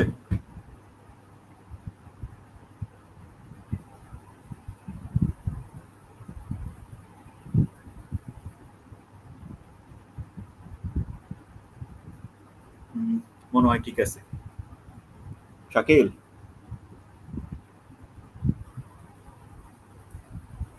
হ্যাঁ ওকে ভাই, সব ঠিক আছে। ওকে ওকে, থ্যাংক ইউ। দেখো, তাহলে আমরা যে রুলসটা পড়াইতেছিলাম যে ইট ইজ টাইম দিয়ে যদি দেওয়া থাকে, তাহলে ইট ইজ টাইমের কিন্তু দুই রকমের স্ট্রাকচার ছিল, সবার জন্যই একই। ইট ইজ টাইম দিয়ে এরকম ছিল একটা, ইট ইজ টাইম দিয়ে আমরা জানি দুই রকম থাকে, ইট ইজ টাইম দিয়ে, টু দিয়ে ভার্বের বেস ফর্ম থাকে, এরপর একটা কিছু একটা অবজেক্ট দেওয়া থাকে। আরেকটা হলো ইট ইজ হাই টাইম দিয়ে দেওয়া থাকে, বা যেটাই দেওয়া থাকুক, তারপরে একটা সাবজেক্ট থাকে এইখানে, তারপরে ভার্ব টু থাকে, তারপর অবজেক্ট থাকে। সো এই দুইটার জন্যই যেই জিনিসটা ফলো করবা, ইট ইজ টাইম তো থাকবেই, বা ইট ইজ হাই টাইম, যেটি থাকুক, ইট ইজ টাইম থাকুক বা হাই টাইম থাকুক।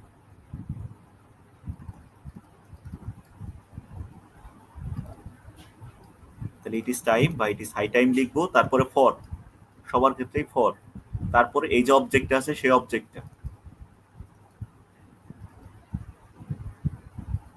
তারপর অবজেক্টটা, এখানেও অবজেক্ট। ওকে, দুই জায়গায় অবজেক্ট দিব। তারপর যে টু ছিল, টু বি ভার্ব থ্রি, এখানেও same, to be verb three. এখন এইখানে তো আর কোনো সাবজেক্ট নাই, ইট ইজ টাইম দিয়ে যখন ছিল তখন কোনো সাবজেক্ট ছিল না, এই জন্য বাই দিতে হইতো না। কিন্তু ইট ইজ হাই টাইম দিয়ে যেহেতু এখানে সাবজেক্ট আছে, তার জন্য এক্সট্রা শুধু বাই দিয়ে সেই সাবজেক্টের অবজেক্টিভ ফর্মটা দিয়ে দিত। এতটুকুই আলাদা এই এই ইট ইজ টাইম বা ইট ইজ হাই টাইম দিয়ে দেওয়া থাকলে। ওকে, তাহলে এই দুই রকমই থাকতে পারে। যেমন এই এক্সাম্পল গুলো দেখো, আমি এক্সাম্পল দিছি এখানে। তাহলে it is time you took the medicine, বা it is high time you took the medicine. তাহলে এখানে সাবজেক্ট যেহেতু দেওয়া আছে, এই জন্য তাকে বাই দিয়ে পরে লিখে দেওয়া হয়েছে।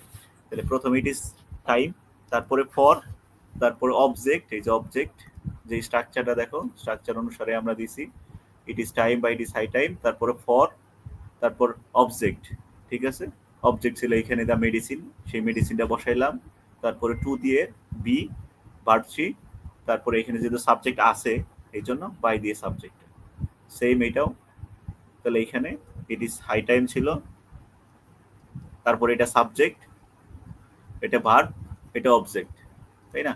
তাহলে ইট ইজ হাই টাইম বসবে রুলস অনুসারে, ফর দিতে হবে, তারপর অবজেক্টটা, তারপর টু দিয়া বি ভার্ব থ্রি, বাই দিয়া যে সাবজেক্ট ছিল তার অবজেক্টিভ ফর্ম।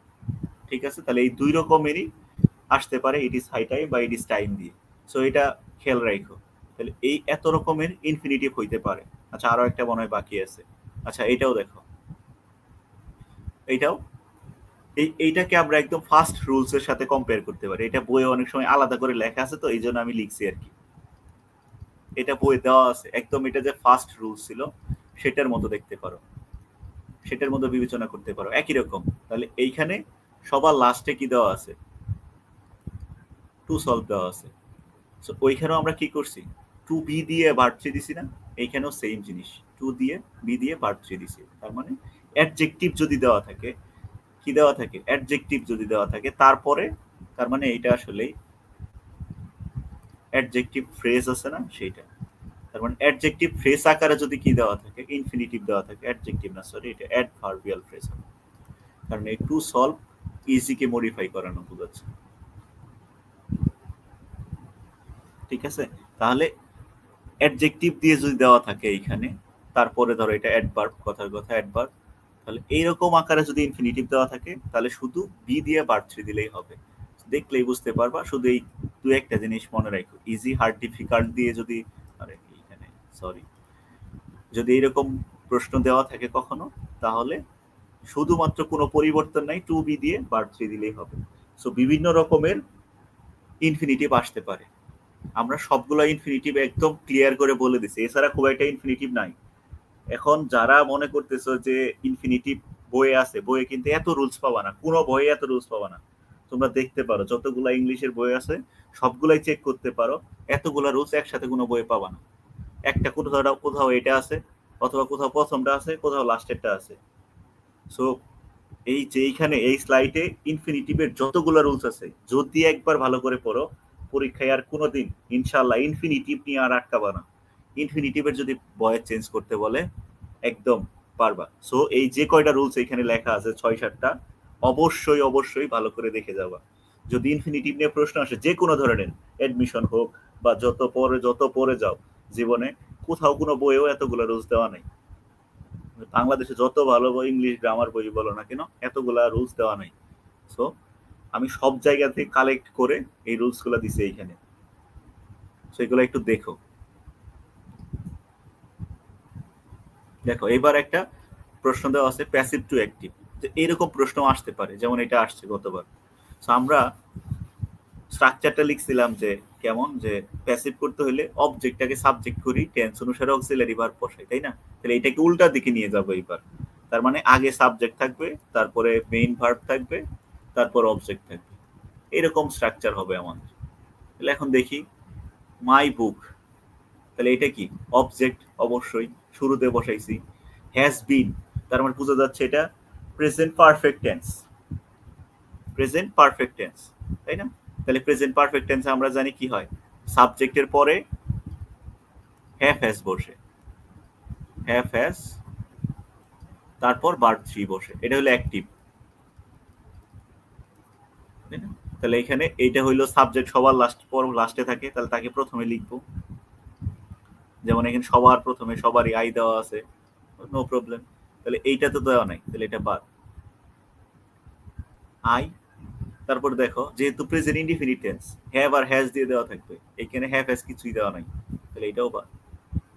আর এখানে হ্যাড দেওয়া আছে, তো এটাও বাদ। দেখেই বোঝা যাচ্ছে, একটু ভালো করে অপশনগুলো খেয়াল করলেই পারা যায়। ঠিক আছে, এত কথা বললাম না এটা নিয়ে। আর একটা প্রশ্ন, সব বেশিরভাগই এগুলো মেডিকেলে প্রচুর আসে, মেডিকেল। আমি সব কোশ্চেন নেইনি, দু একটা করে কোশ্চেন নিছি, কিন্তু মেডিকেলে ভার্সিটিতে আসেই। দেখো এটা, English is spoken all over the world, এইখানে বাই দিয়ে কিছু দেওয়া নেই, তার মানে কি মানুষজন বা কেউ না কেউ কথা বলে, তাই না? তাহলে এই জিনিসটা, তাহলে এখানে বাই দিয়ে কিছু দেওয়া নাই, সাবজেক্টটা হইতো, কিন্তু এই সাবজেক্টটা আমাদের ধরে নিতে হবে যে সাবজেক্টটা কি হবে। তাহলে সাবজেক্ট কি হইতে পারে, কারা কথা বলে সারা বিশ্বব্যাপী, মানুষজন বলে, তাহলে পিপল দিলেই তো হচ্ছে, all people of the world, এরকম দেওয়ার কি দরকার, তাই না? শুধু পিপল দিলেই তো হচ্ছে, আর এটা প্রেজেন্ট ইনডিফিনিট টেন্স, তাহলে পিপল স্পিক। আর এইটুকু দেখো অল ওভার দ্য ওয়ার্ল্ড, এটা কি অতিরিক্ত অংশ না, এটা ভার্ব থ্রি, তাহলে এটা হলো অবজেক্ট, এটা টেন্স অনুযায়ী অক্সিলারি ভার্ব, এটা ভার্ব থ্রি, আর এটা হলো কি অতিরিক্ত অংশ, এক্সটেনশন, তাই না? আমরা জানি অতিরিক্ত অংশ, তাহলে অতিরিক্ত অংশ তো সবার লাস্টেই দিতে হবে। তাহলে এটাকে আমরা যখন গঠন ঠিক রাখবো, তখন কি সাবজেক্ট, মেইন ভার্ব, অবজেক্ট, তারপরে অতিরিক্ত অংশ, তাই না? এমন স্ট্রাকচার। দেখো এটার সাথে কেমনে মিলানো যায়, সাবজেক্টকে পিপল, আরে দেখো স্পিক, পিপল কি থার্ড পারসন প্লুরাল নাম্বার ভাই, এ না এস যে দিছো তাকে, দেখো থার্ড পারসন প্লুরাল নাম্বার হইলে কি ভার্বের সাথে এস বাই এস হয়, হয় না? তাহলে এটা তো এমনিই বাদ, টেন্সই ঠিক নাই, এখানে ভার্বই ঠিক নেই। তাহলে সাবজেক্ট হলো কি পিপল হইতে পারে, ঠিক আছে, পিপল দিলাম। তারপরে মেইন ভার্ব, কে কথা বলে, এখানে ভার্ব থ্রি ছিল স্পোকেনের, তার মানে এটার মেইন ভার্ব কি স্পিক। তারপরে অবজেক্ট ইংলিশ, তারপরে অল ওভার দ্য ওয়ার্ল্ড অতিরিক্ত অংশ ছিল, তার মানে সিটা ঠিক আছে। ওকে, ক্লিয়ার।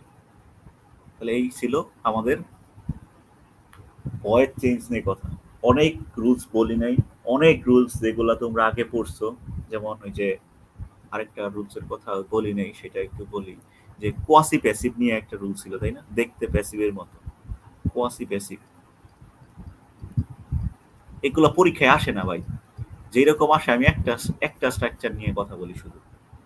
সো কোয়াসি প্যাসিভ যদি আসে, কোয়াসি প্যাসিভ গুলা কি দেখতে প্যাসিভের মতো, তার মানে কি অবজেক্ট শুরুতেই বসে আছে, অবজেক্ট শুরুতে বসছে ঠিকই, কিন্তু টেন্স অনুযায়ী অক্সিলারি ভার্ব দিয়ে ভার্ব থ্রি থাকা লাগবে না, সেই জিনিসটা থাকে না। নর্মাল বাক্যের যে গঠন, এইখানে মেইন ভার্ব বসে, এরকম বাক্য।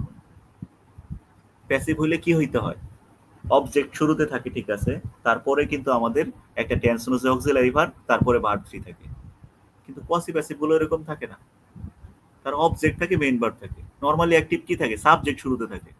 আমরা একটু আগে বলে আসলাম ভাই, অবজেক্ট শুরুতে থাকলে সেটা প্যাসিভ, কিন্তু কোয়াসি প্যাসিভ গুলো একটু ব্যতিক্রম।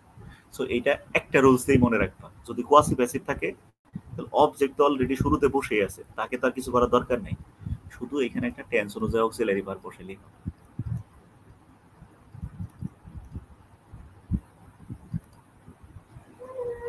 টেন্স অনুযায়ী একটা, আচ্ছা এটা অক্সিলারি লিখিনি না, অক্সিলারি ভার্ব, তারপরে যে মেইন ভার্ব আছে তার ভার্ব 3 বসাই দাও, তারপরে যা আছে তাই। যেমন ধরো একটা উদাহরণ দিই আমরা, এমন প্রশ্ন আসতে পারে, সো একটু দেখো। দ্য রোড ইজ রিপেয়ারিং, লেখা বোঝা যায়?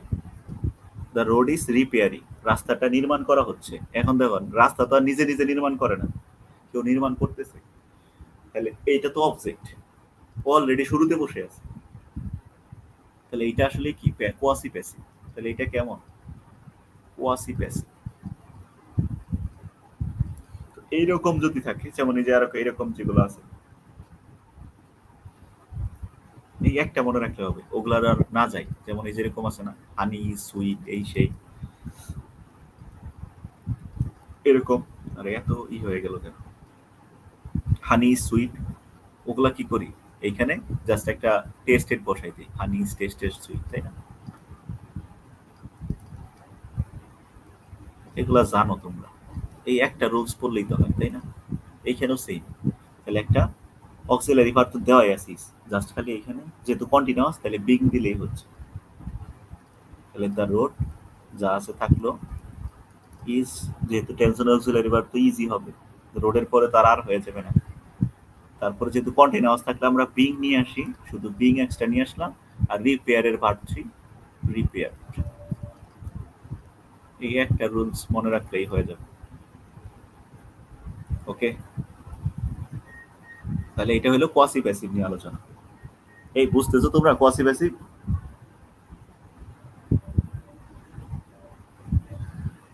আজকের পর থেকে বয়স আর আটকাবা না, এই যা পড়ানো হয়েছে, যেগুলা ধরো ঝামেলা মার্কা প্রশ্ন আসে একটু একটু যে কোনো জায়গায়, আর আটকাবা না যদি এই স্লাইডটা ভালো করে পড়ো।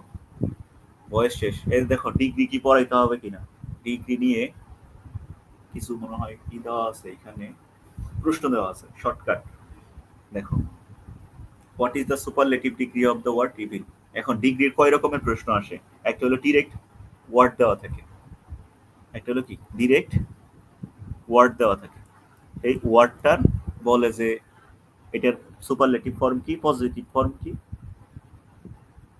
ঠিক আছে? ওয়ার্ডের চেঞ্জ আসে, তার মানে একটা ওয়ার্ড দেওয়া থাকে, সেটার সুপারলেটিভ কম্পারেটিভ বলে, যে এটা সুপারলেটিভ কি বা কম্পারেটিভ কি, এরকম এরকম একরকম প্রশ্ন এরকম আসে।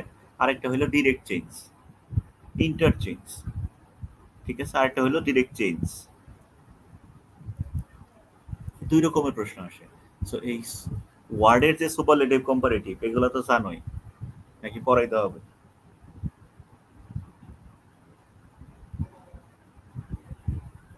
আচ্ছা, তাও একটু কথা বলে দিই যে এক সিলেবল যেগুলো আছে, তার মানে যেগুলো একবার উচ্চারণ করা যায়, তাদের পরে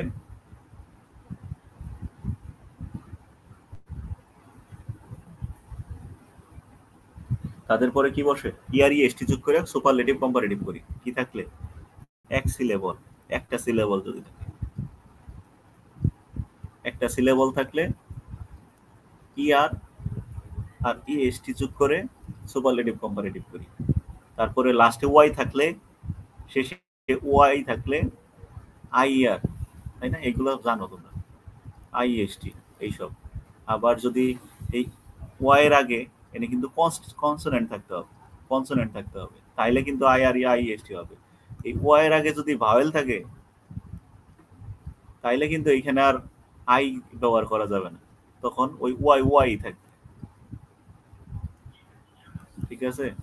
যেমন এরকম আছে না, গাই, সরি এটা ওয়াই, তারপরে ধরো ওই যে গ্রে, এটা কিন্তু ইয়ারই এসটি যোগ করতে হয়, এখানে কিন্তু ওয়াই আবার আই হয়ে যাবে, এখানে ভাওয়েল আছে। আর এই সব যেমন এই যে প্রিটি, এটা কনসোনেন্ট আছে, তখন কিন্তু এখানে আই আর হয় বা আইএসটি হবে পরেরটা, বুঝছো? এগুলা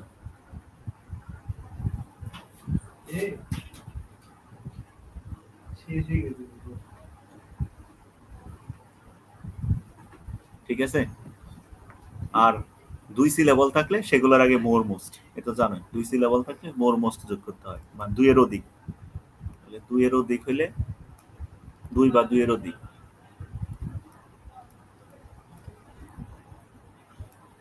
দুই বা আরে দুই বা দুইয়ের অধিক হইলে তখন মোর মোস্ট। এইগুলা তো জানোই, সো এগুলা নিয়ে আর কথা বললাম না, দ্রুত শেষ। দেখো এইরকম একটা প্রশ্ন আসছে, what is the superlative degree of the word evil. আচ্ছা, ইভিলের সুপারলেটিভ ফর্ম কি? বলো বলো, অ্যান্সার দাও। এটা আর ইউ ছিল না, আর ইউ আসছিল। আচ্ছা আচ্ছা, 17-18। আচ্ছা, তাহলে এই যে ইভিল আছে, এটা বলতেছে মোস্ট ইভিল, ওর্স্ট, হ্যাড, নান। কার কি অ্যান্সার মনে হয়? আচ্ছা, আমি বলি। দেখো, ইভিল হইল ইভিল, ব্যাড, আরেকটা আছে ইল। এই তিনজনের কম্পারেটিভ সুপারলেটিভ ফর্ম একই। এদের কম্পারেটিভ হলো ওর্স, এটা মনে রাখো। আর সুপারলেটিভ হলো ওর্স্ট। ঠিক আছে, এই তিনজনেরটা একই। ইল হইলেও যা, ইভিল হইলেও তা, ব্যাড হইলেও হা। ব্যাডেরটা আমরা সবাই জানি, কিন্তু ইভিল আর ইলেরটা জানি না। সো এটা বলে দিলাম, তাহলে এটা হবে বি, ওর্স। দেখো এটা সে ড্যাশ, তার মানে দা দিয়ে যদি থাকে কখনো, দা দিয়ে আমরা তো জানি সুপারলেটিভ হয়, কিন্তু যদি কম্পেয়ার করা হয় তখন দা দিয়ে দুইটাই দেখতে হবে। তখন দুইটাই দা দিয়ে যদি কম্পেয়ার বোঝায়, তখন দুইটাই কি হয়?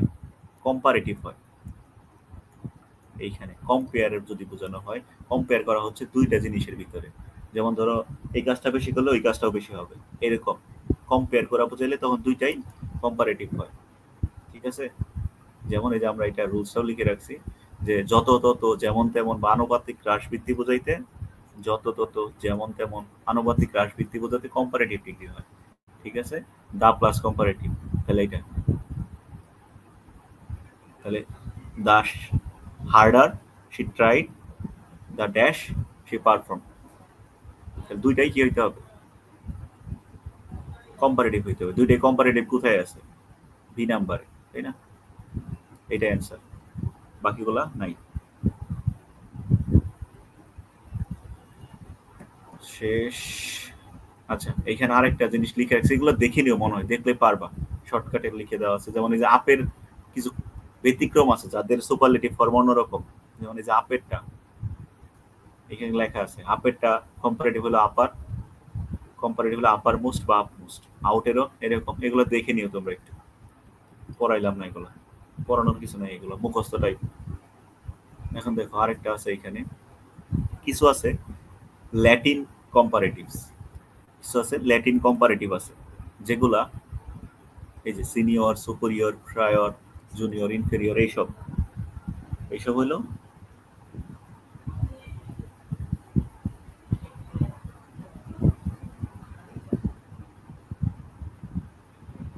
আচ্ছা একটু একটা জিনিস, কোথায় জানে আবার কি হয়েছে।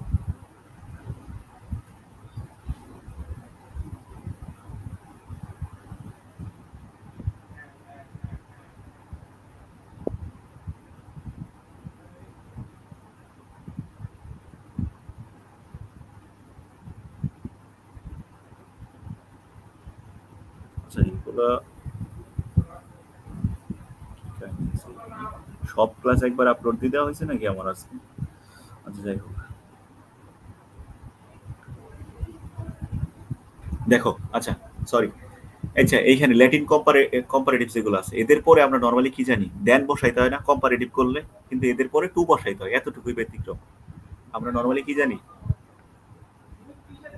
যে যেগুলা কম্পারেটিভের পরে, আমরা রুলস তো সবসময় জানি যে কম্পারেটিভ করলে কম্পারেটিভের পরে দেন দিতে হয়, তাই না? দেন দিয়ে তারপরে যে নাউন টাউন যা থাকে তাদেরকে বসাই, তাই না?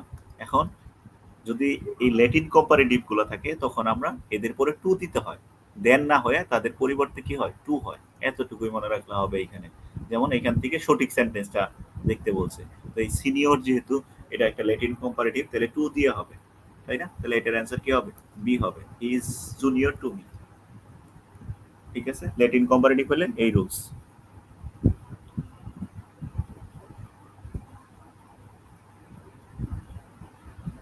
ওকে, দেখো এটাতে আর সময় নষ্ট না করি।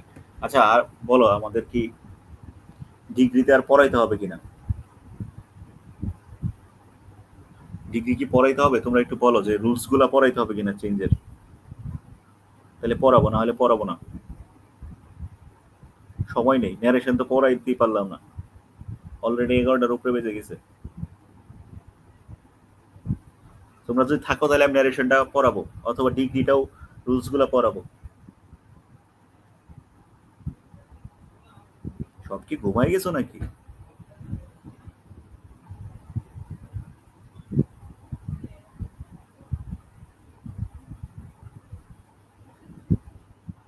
আচ্ছা, মনে হয় সব ঘুমাই গেছে।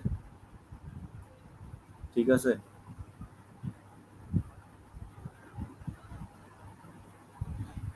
আচ্ছা, মনে হয় লাগবে না তোমাদের।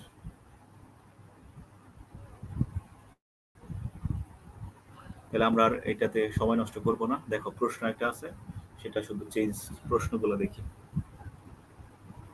A string of pearls was not bright as her teeth. ঠিক আছে,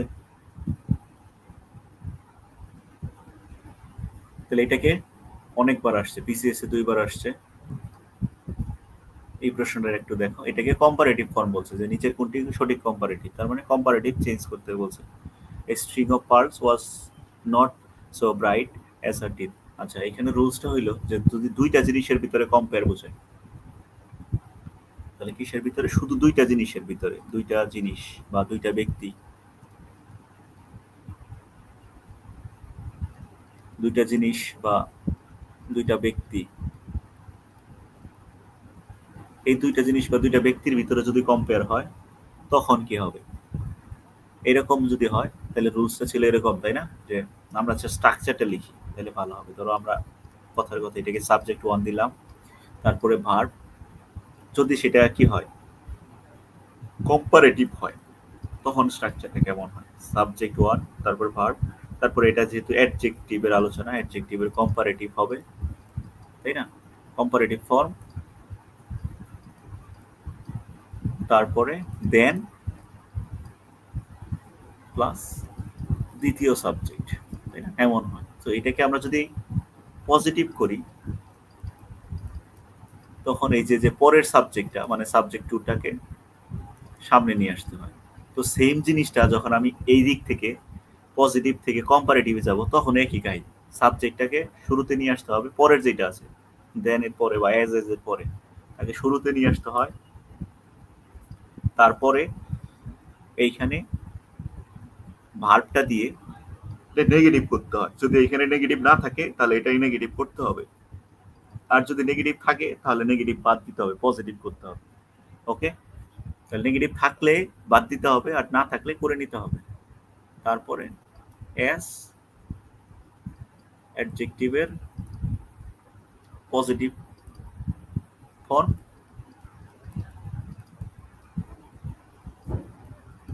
তারপরে আরেকটা এস, তারপরে হইলো এই যে সাবজেক্ট যে প্রথমে ছিল তাকে। ঠিক আছে, এটা হইলো রুলস যে কম্পারেটিভ থেকে পজিটিভ কেমনে আসবে। তো এখন পজিটিভ থেকে যদি কম্পারেটিভে যাও তাহলে কি, এই যে সাবজেক্ট 1 এটা কি লাস্টে ছিল না, তাকে সামনে নিয়ে আসলেই তো হইতেছে। তারপরে এখানে যদি নেগেটিভ থাকে তাহলে এখানে নেগেটিভ দিবা না, তারপরে অ্যাডজেক্টিভের কম্পারেটিভ ফর্ম দেন সাবজেক্ট। দেখে এই জিনিসটা এখানে দেওয়া আছে। তাহলে এটাকে ধরো যদি সাবজেক্ট 1 বা 2 ধরো, তার মানে আগের সাবজেক্ট, আর এখানে পরের সাবজেক্ট, তো এটাকে তাই করো, পরেরটাকে আগে লিখো। তাহলে হার্টিত এইখানে দেখো নেগেটিভ দেওয়া আছে, অ্যান্সার দিছো তোমরা। আচ্ছা, বি বলতেছে, হ্যাঁ, তাহলে এই দুইটা তো আগেই বাদ, দুইটা আগেই বাদ, কারণ শুরু হবে হার্টিত দিয়ে। হার্টিত এনে ওয়াজ দেওয়া ছিল পাস্ট টেন্স, এখানে ইজ দেওয়া আছে, তো এটা আবার, তার মানে বোঝাই যাচ্ছে এটা অ্যান্সার। হার্ট টিথ, তারপরে ভার, এন এ নেগেটিভ ছিল এই জন্য এন দেই নেই। তারপরে যে ব্রাইট ছিল অ্যাডজেক্টিভ, তার কম্পারেটিভ বসাইছি, তারপরে দেন, তারপরে যে শুরুতে ছিল তাকে সবার লাস্টে বসাইছি। একদম ইজি, জাস্ট রুলস ফলো করলে ডাজেন্ট ম্যাটার, এগুলো এমনি পারা যায়।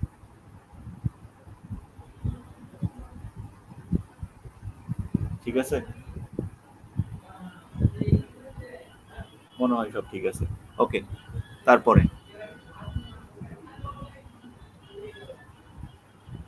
আচ্ছা, তোমাদের রেসপন্স দেখে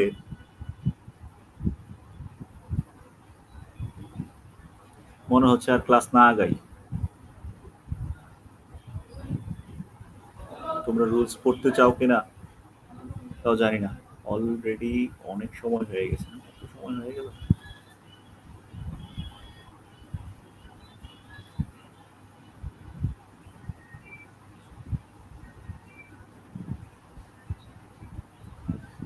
আচ্ছা,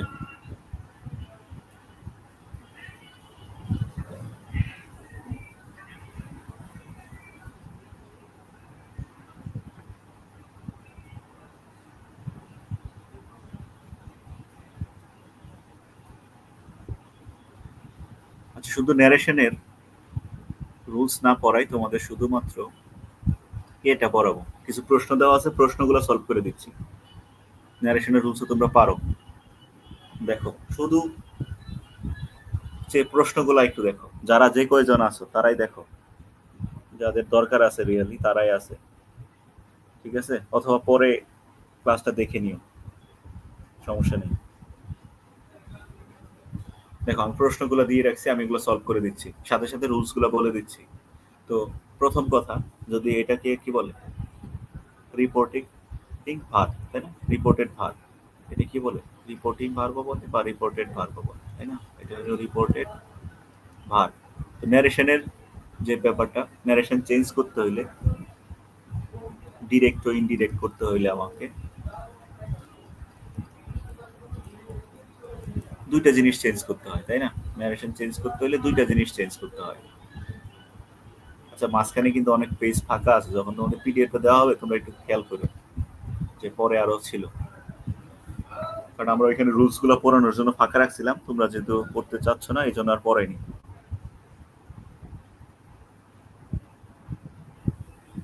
ওকে, দেখো, শুধু প্রশ্নগুলো, আমরা এক্সট্রা কিছুই পড়াবো না ন্যারেশনে।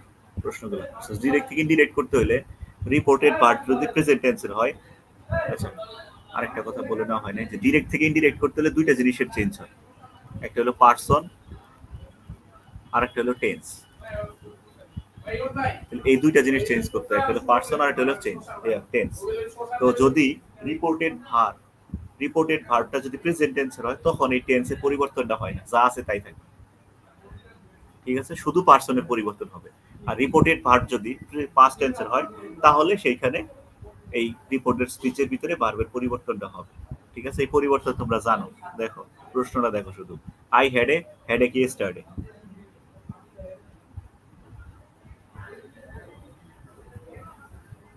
আচ্ছা, একের সি ডি সব বলতেছো।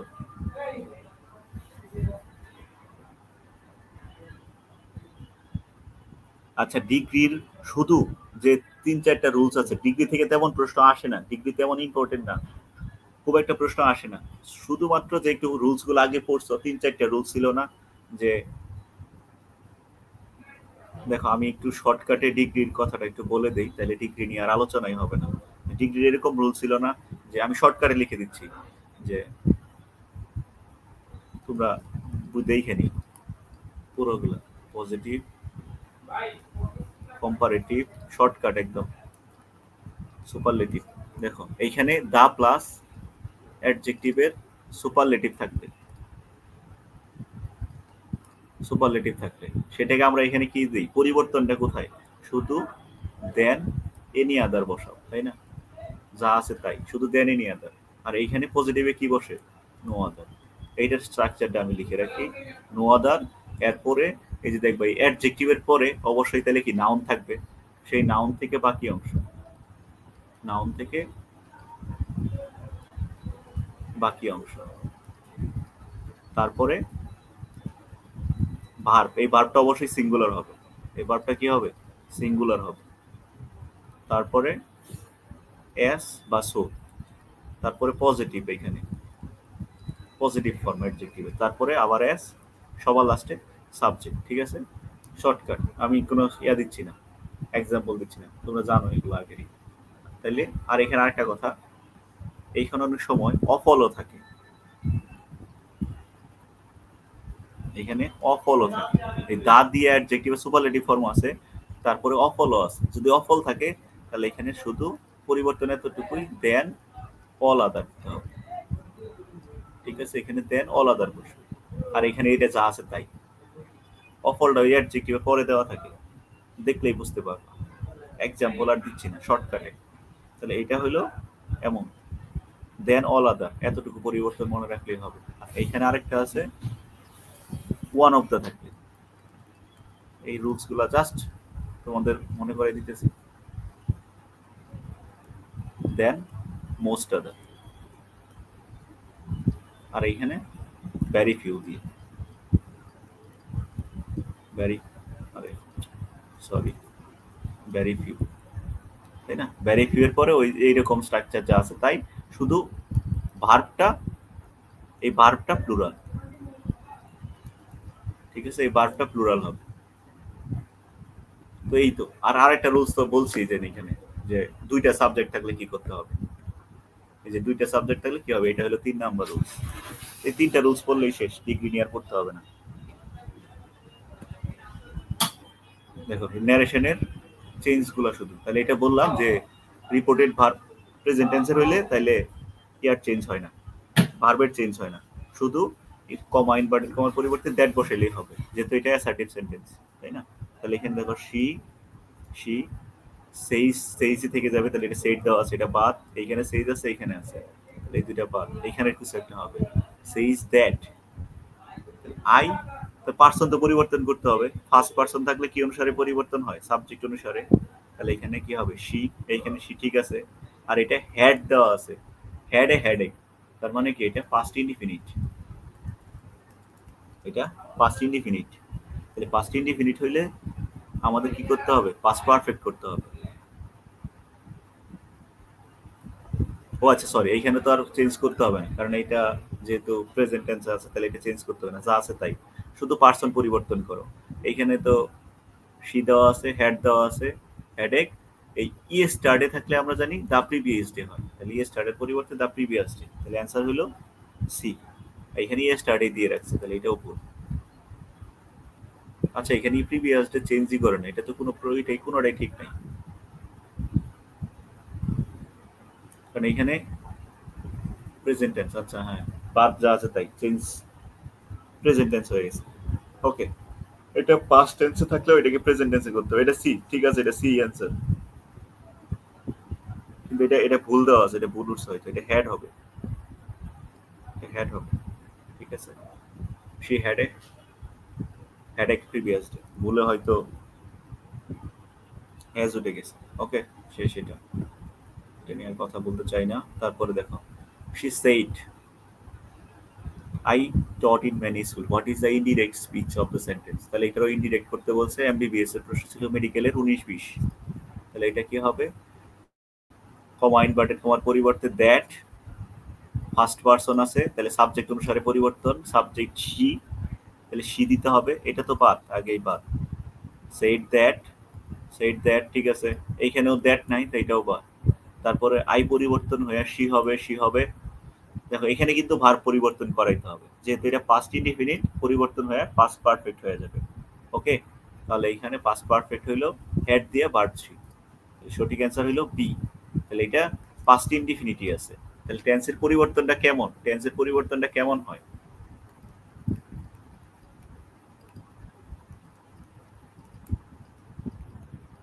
টেন্সের পরিবর্তনটা হয় কেমন, যে প্রেজেন্ট ইনডিফিনিট থাকলে পাস্ট ইনডিফিনিট, তাই না? এরকম, এগুলো জানো তোমরা, পাস্ট ইনডিফিনিট, আর পাস্ট ইনডিফিনিট প্রেজেন্ট কন্টিনিউয়াস থাকলে পাস্ট কন্টিনিউয়াস, প্রেজেন্ট পারফেক্ট থাকলে past perfect, present perfect continuous থাকলে পাস্ট পারফেক্ট কন্টিনিউয়াস, আর পাস্টের গুলা থাকলে পাস্ট ইনডিফিনিট থাকলে পাস্ট পারফেক্ট,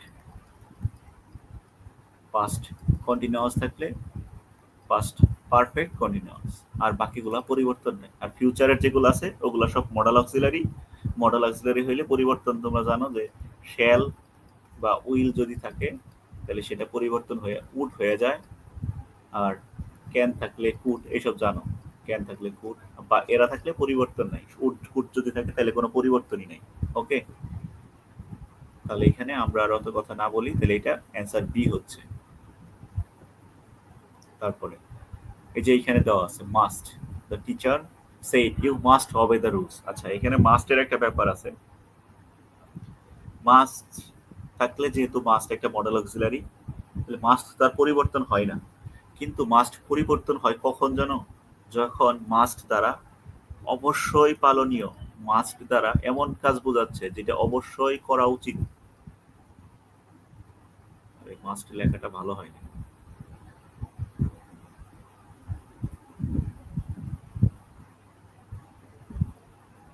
ঠিক আছে, তাহলে মাস্ট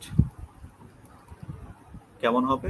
যেটা দ্বারা বাধ্যবাধকতা বোঝাবে, অবশ্যই পালনীয়, অবশ্যই করতে হবে, এরকম অবশ্যই কর্তব্য পালনীয়, এরকম যদি হয় তখন তার মানে এটা হইলো কি? অবশ্যই পালনীয়,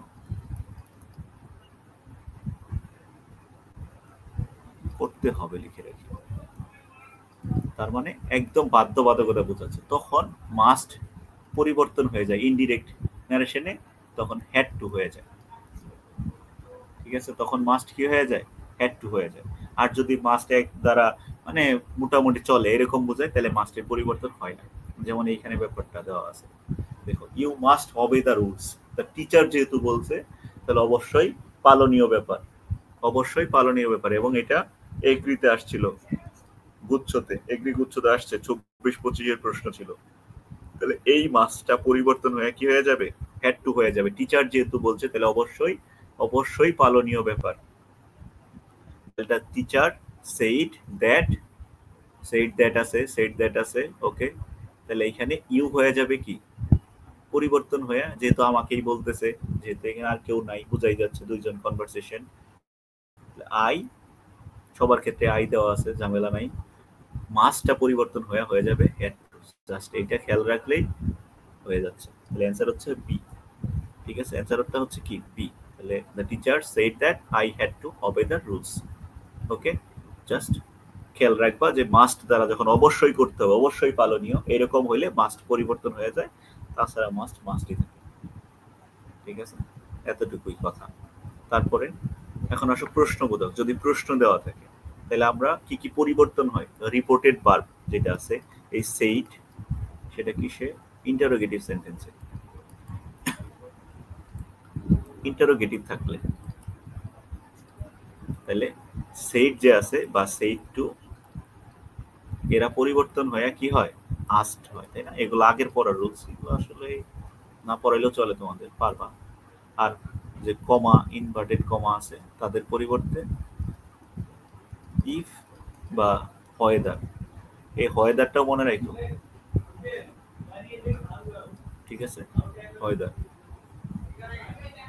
তার আচ্ছা, এইখানে মেইন যে ব্যাপারটা, ইফ বা হয়েদার দাও, বা যদি ডাব্লিউএস ওয়ার্ড থাকে তাহলে সেই ডাব্লিউএস ওয়ার্ড। ঠিক আছে, কখন? যদি ধরো অক্সিলারি ভার্ব দ্বারা প্রশ্ন করা বোঝাইছে, তখন ইফ হয়েদার, আর যদি ডাব্লিউএস ওয়ার্ড থাকে তখন ডাব্লিউএস ওয়ার্ড।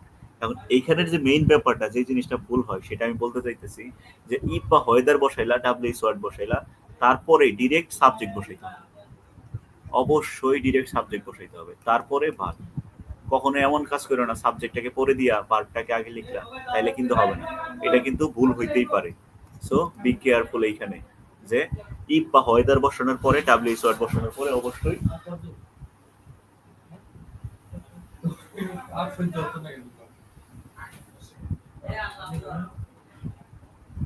ঠিক আছে, তাহলে এখানে সাবজেক্টের কথা শুধু মাথায় রেখে, ওকে, এতটুকুই, যে সাবজেক্টটা আগে হবে, ডাব্লিউএস ওয়ার্ড বা ইফ বা হয়দারের পরেই বসবে। যেমন এইখানে দেখো, তাইলে এই সেড টু এর পরিবর্তে আস্ক দিব আমরা, সেড টু এর পরিবর্তে আস্কড, তাহলে এইখানেও আস্ক দেওয়া আছে। পরে ইফ, যেহেতু এটা প্রশ্ন করা বোঝাইছে অক্সিলারি ভার্ব দ্বারা, তাহলে ইফ হবে। আর এটা হোয়াইটার দেওয়া আছে তো বাদ, এটা ইফ দেওয়া নাই, ইফ দেওয়া নাই, তাহলে এটা ঠিক আছে। অ্যান্সারটা হচ্ছে সি, যে he asked her if she could come earlier. Okay, তাহলে এই হইলো অ্যান্সার, সি নাম্বারটা। কেউ কি আসো তোমরা আদৌ, নাকি আমি একাই বকবক করতেছি?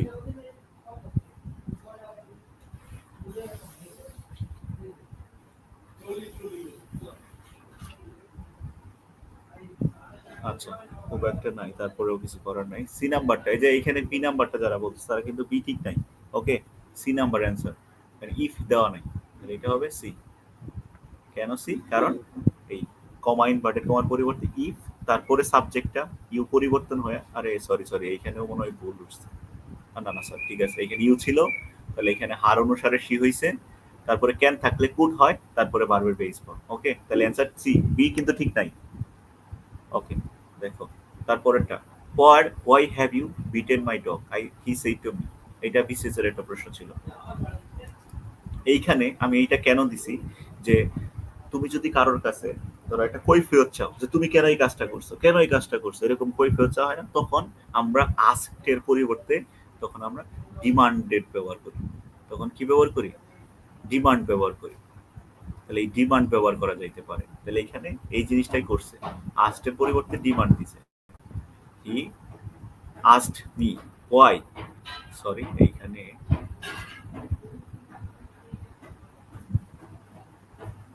ভুলটা আছে, এইখানেও আমি মনে হয় হ্যাটটা আগে লিখে ফেলছি, সরি এইখানেও হ্যাটটা এইখানে হবে, এটাও ভুল লেখা হয়েছে, ভুল উঠে গেছে। আমরা যেটা বলছি শুরুতেই সাবজেক্ট বসবে, তারপরে ভার্ব যা আছে পরে। ওকে, তাহলে এরকম হবে, তাহলে এটার অ্যান্সার হবে এ। কেন হইলো, যে কোনো কিছু যদি আমি কারো কাছে ডিমান্ড করি, যে আরে এটা কি, তুমি কেন করছো, এরকম জিজ্ঞেস করি, তাহলে তখন ডিমান্ড ব্যবহার করা হয়। নর্মালি এইখানে আস্ক দিলেও হবে, এটা আস্ক দিলেও হয়। ঠিক আছে, তাহলে he demanded me why I had beaten his dog. Okay, এটা ঠিক আছে, আর বাকিগুলো ভুল আছে, এগুলো ঠিক নাই। আস্কড দিলেও হয়, কিন্তু এখানে তো টেন্স চেঞ্জ করতে হবে, হ্যাভই রাখছে, তাহলে এটা ভুল। ইনকোয়ার্ড মি হোয়াই হ্যাড আই, এই যে এটা হ্যাডটা আসলে এখানে পরে দেওয়ার কথা ছিল, তো এখানে আগে দেওয়া, এই জন্য এটা ভুল। আর এটা ডিমান্ডেড অফ কি, এখানে তো অফ টপ কোনো কিছু দেওয়া নাই, তাহলে এটাও হয় না এই জন্য। ঠিক আছে, আশা করি ক্লিয়ার। দেখো তারপরে এই যে এইটা আমার, আমি যেগুলো ব্যতিক্রম সেগুলোই তুলে ধরছি এখানে। দেখো, the manager said well what can I do for you. যেহেতু এইখানে আমরা প্রশ্ন করা বুঝাইছে, আস্কড ব্যবহার করতাম, তাই না? রিপোর্টেড ভার্ব কি ব্যবহার করতাম? আস্ক। কিন্তু এই ওয়েল দেওয়ার কারণে একটু বিস্ময় টাইপ কিছু বোঝানো হয়েছে, যার কারণে আমরা বাকি গঠন একই রকম থাকবে, শুধুমাত্র এই ওয়েলের জন্য আমরা রিপোর্টেড ভার্বটা চেঞ্জ হয়ে যাবে। রিপোর্টেড ভার্বটা আস্কড না হয়ে আমরা এবার ওয়ান্ডার ব্যবহার করে ফেলবো। ঠিক আছে, শুধু ব্যতিক্রম এতটুকুই। ঠিক আছে, তাহলে এখানে ওয়ান্ডার্ড হবে।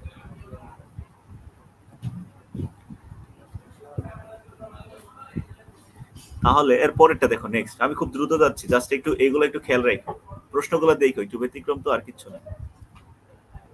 হোয়ার আর ইউ স্টেইং, হোয়েন, এইখানে দেখো দুই জায়গায় দুইটা প্রশ্ন দেওয়া আছে, এই যে দুইটা দেওয়া আছে, দুইটা জায়গায় প্রশ্ন করা আছে, তো এরকম থাকলে দুই জায়গায় চেঞ্জ করতে হবে।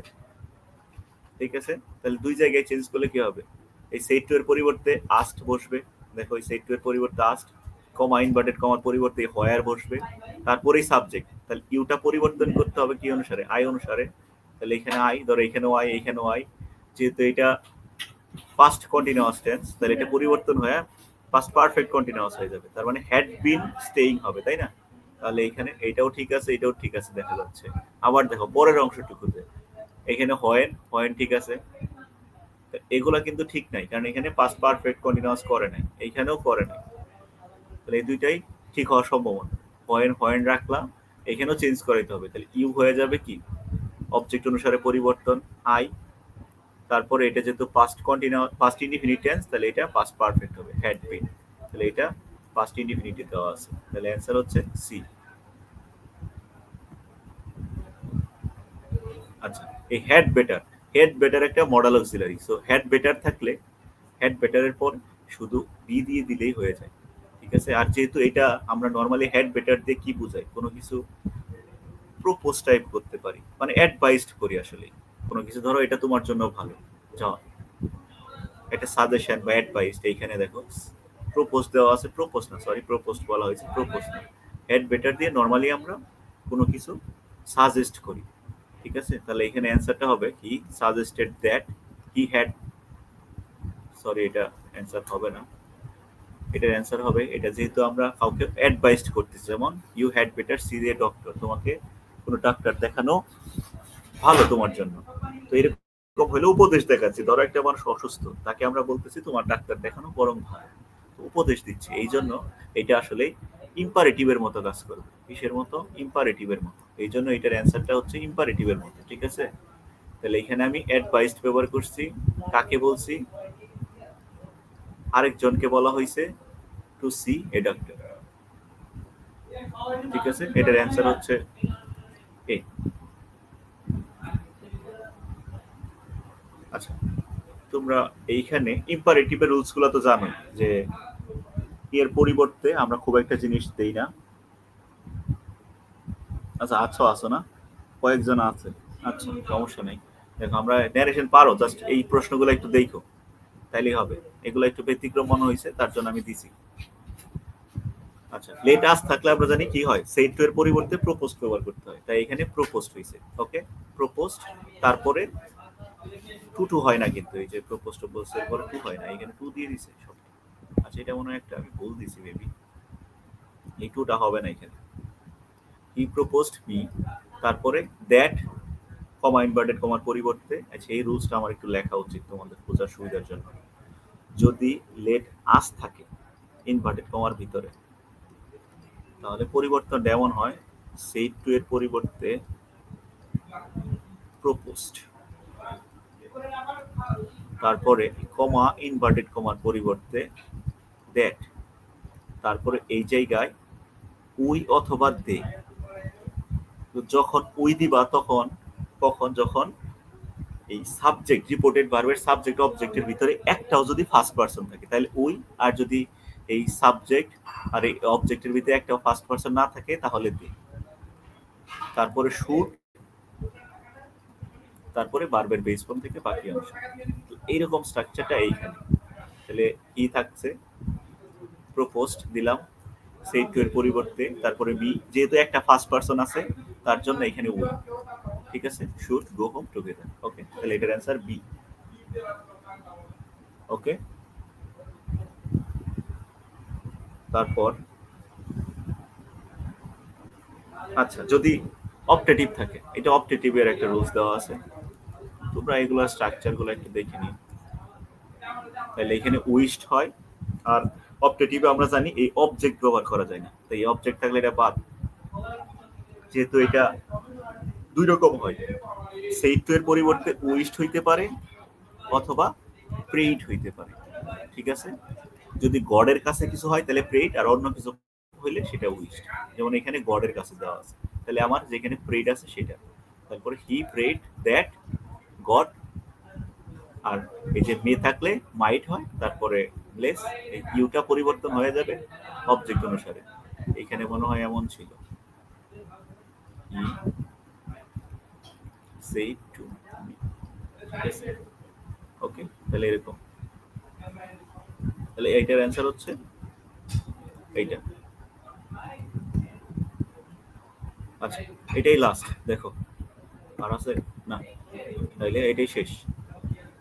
যদি কি থাকে, আচ্ছা এটা আমি ই দেইনি, ইনভার্টেড কমাই দেওয়া হয়নি, এরকম দেওয়া আছে। প্রশ্নটা আছে, আচ্ছা এটা ইনডিরেক্টেই দেওয়া আছে, ইনডিরেক্টে দেওয়া আছে, আমাকে এটাকে কি বলতেছে, ডিরেক্ট করো, ইনডিরেক্ট থেকে ডিরেক্ট করতে বলতেছে। সো এটা কিভাবে করব? তাহলে দেখো, কনফেসড উইথ রিগ্রেট, তার মানে দুঃখ টাইপ কিছু একটা বোঝানো হয়েছে, তাই না? তাহলে এলাস কিছু একটা হবে। আমরা তো নর্মালি সেট দেই, তারপরে দুঃখ টাইপ কিছু বোঝাইলে এলাস ব্যবহার করি, তাই না? আর এখানে দেখো he had been very foolish, তার মানে ফুলিশ টাইপ কিছু একটা ছিল। তাহলে হ্যাড বিন দেওয়া আছে, তো অবশ্যই কিন্তু হ্যাভ দিয়ে হবে না, নিশ্চয় পাস্ট ইনডিফিনিট ছিল সেটাকে পরিবর্তন করে পাস্ট পারফেক্ট বানানো হয়েছে, তাহলে অবশ্যই অ্যান্সার হবে পাস্ট ইনডিফিনিট দিয়ে। উল্টা দিকে চিন্তা করলে তাহলে he said alas how foolish I was. ঠিক আছে, এরকম how how foolish I was. Okay, তাহলে এটার অ্যান্সার হচ্ছে সি। তাহলে এই হলো মোটামুটি, আমরা খুব দ্রুত পড়াইছি, অনেক দ্রুত পড়াইছি, যার কারণে অনেক কিছু হয়তো স্কিপ করে ফেলছি। আর ন্যারেশনের রুলস অনেক, এক ক্লাসে পড়ানো সম্ভব না। সো তোমাদের যদি এইগুলাতে কোনো প্রশ্ন থাকে আমাদের গ্রুপে বইলো, তাহলে আমরা এগুলোর উপরে আবার দরকার হলে আবার কোনো কিছু নিয়ে সমস্যা হলে সেগুলো নেক্সট ক্লাসে আমরা আলোচনা করব। আজকে আপাতত এখানেই, অনেক লেট হয়ে গেছে, আজকে আর ক্লাস লম্বা করতে চাই না। ঠিক আছে, সবাইকে শুভরাত্রি।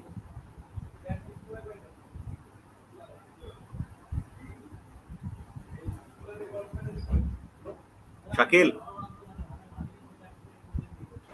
হ্যাঁ ভাই, তাহলে শেষ করে দিলাম। আচ্ছা।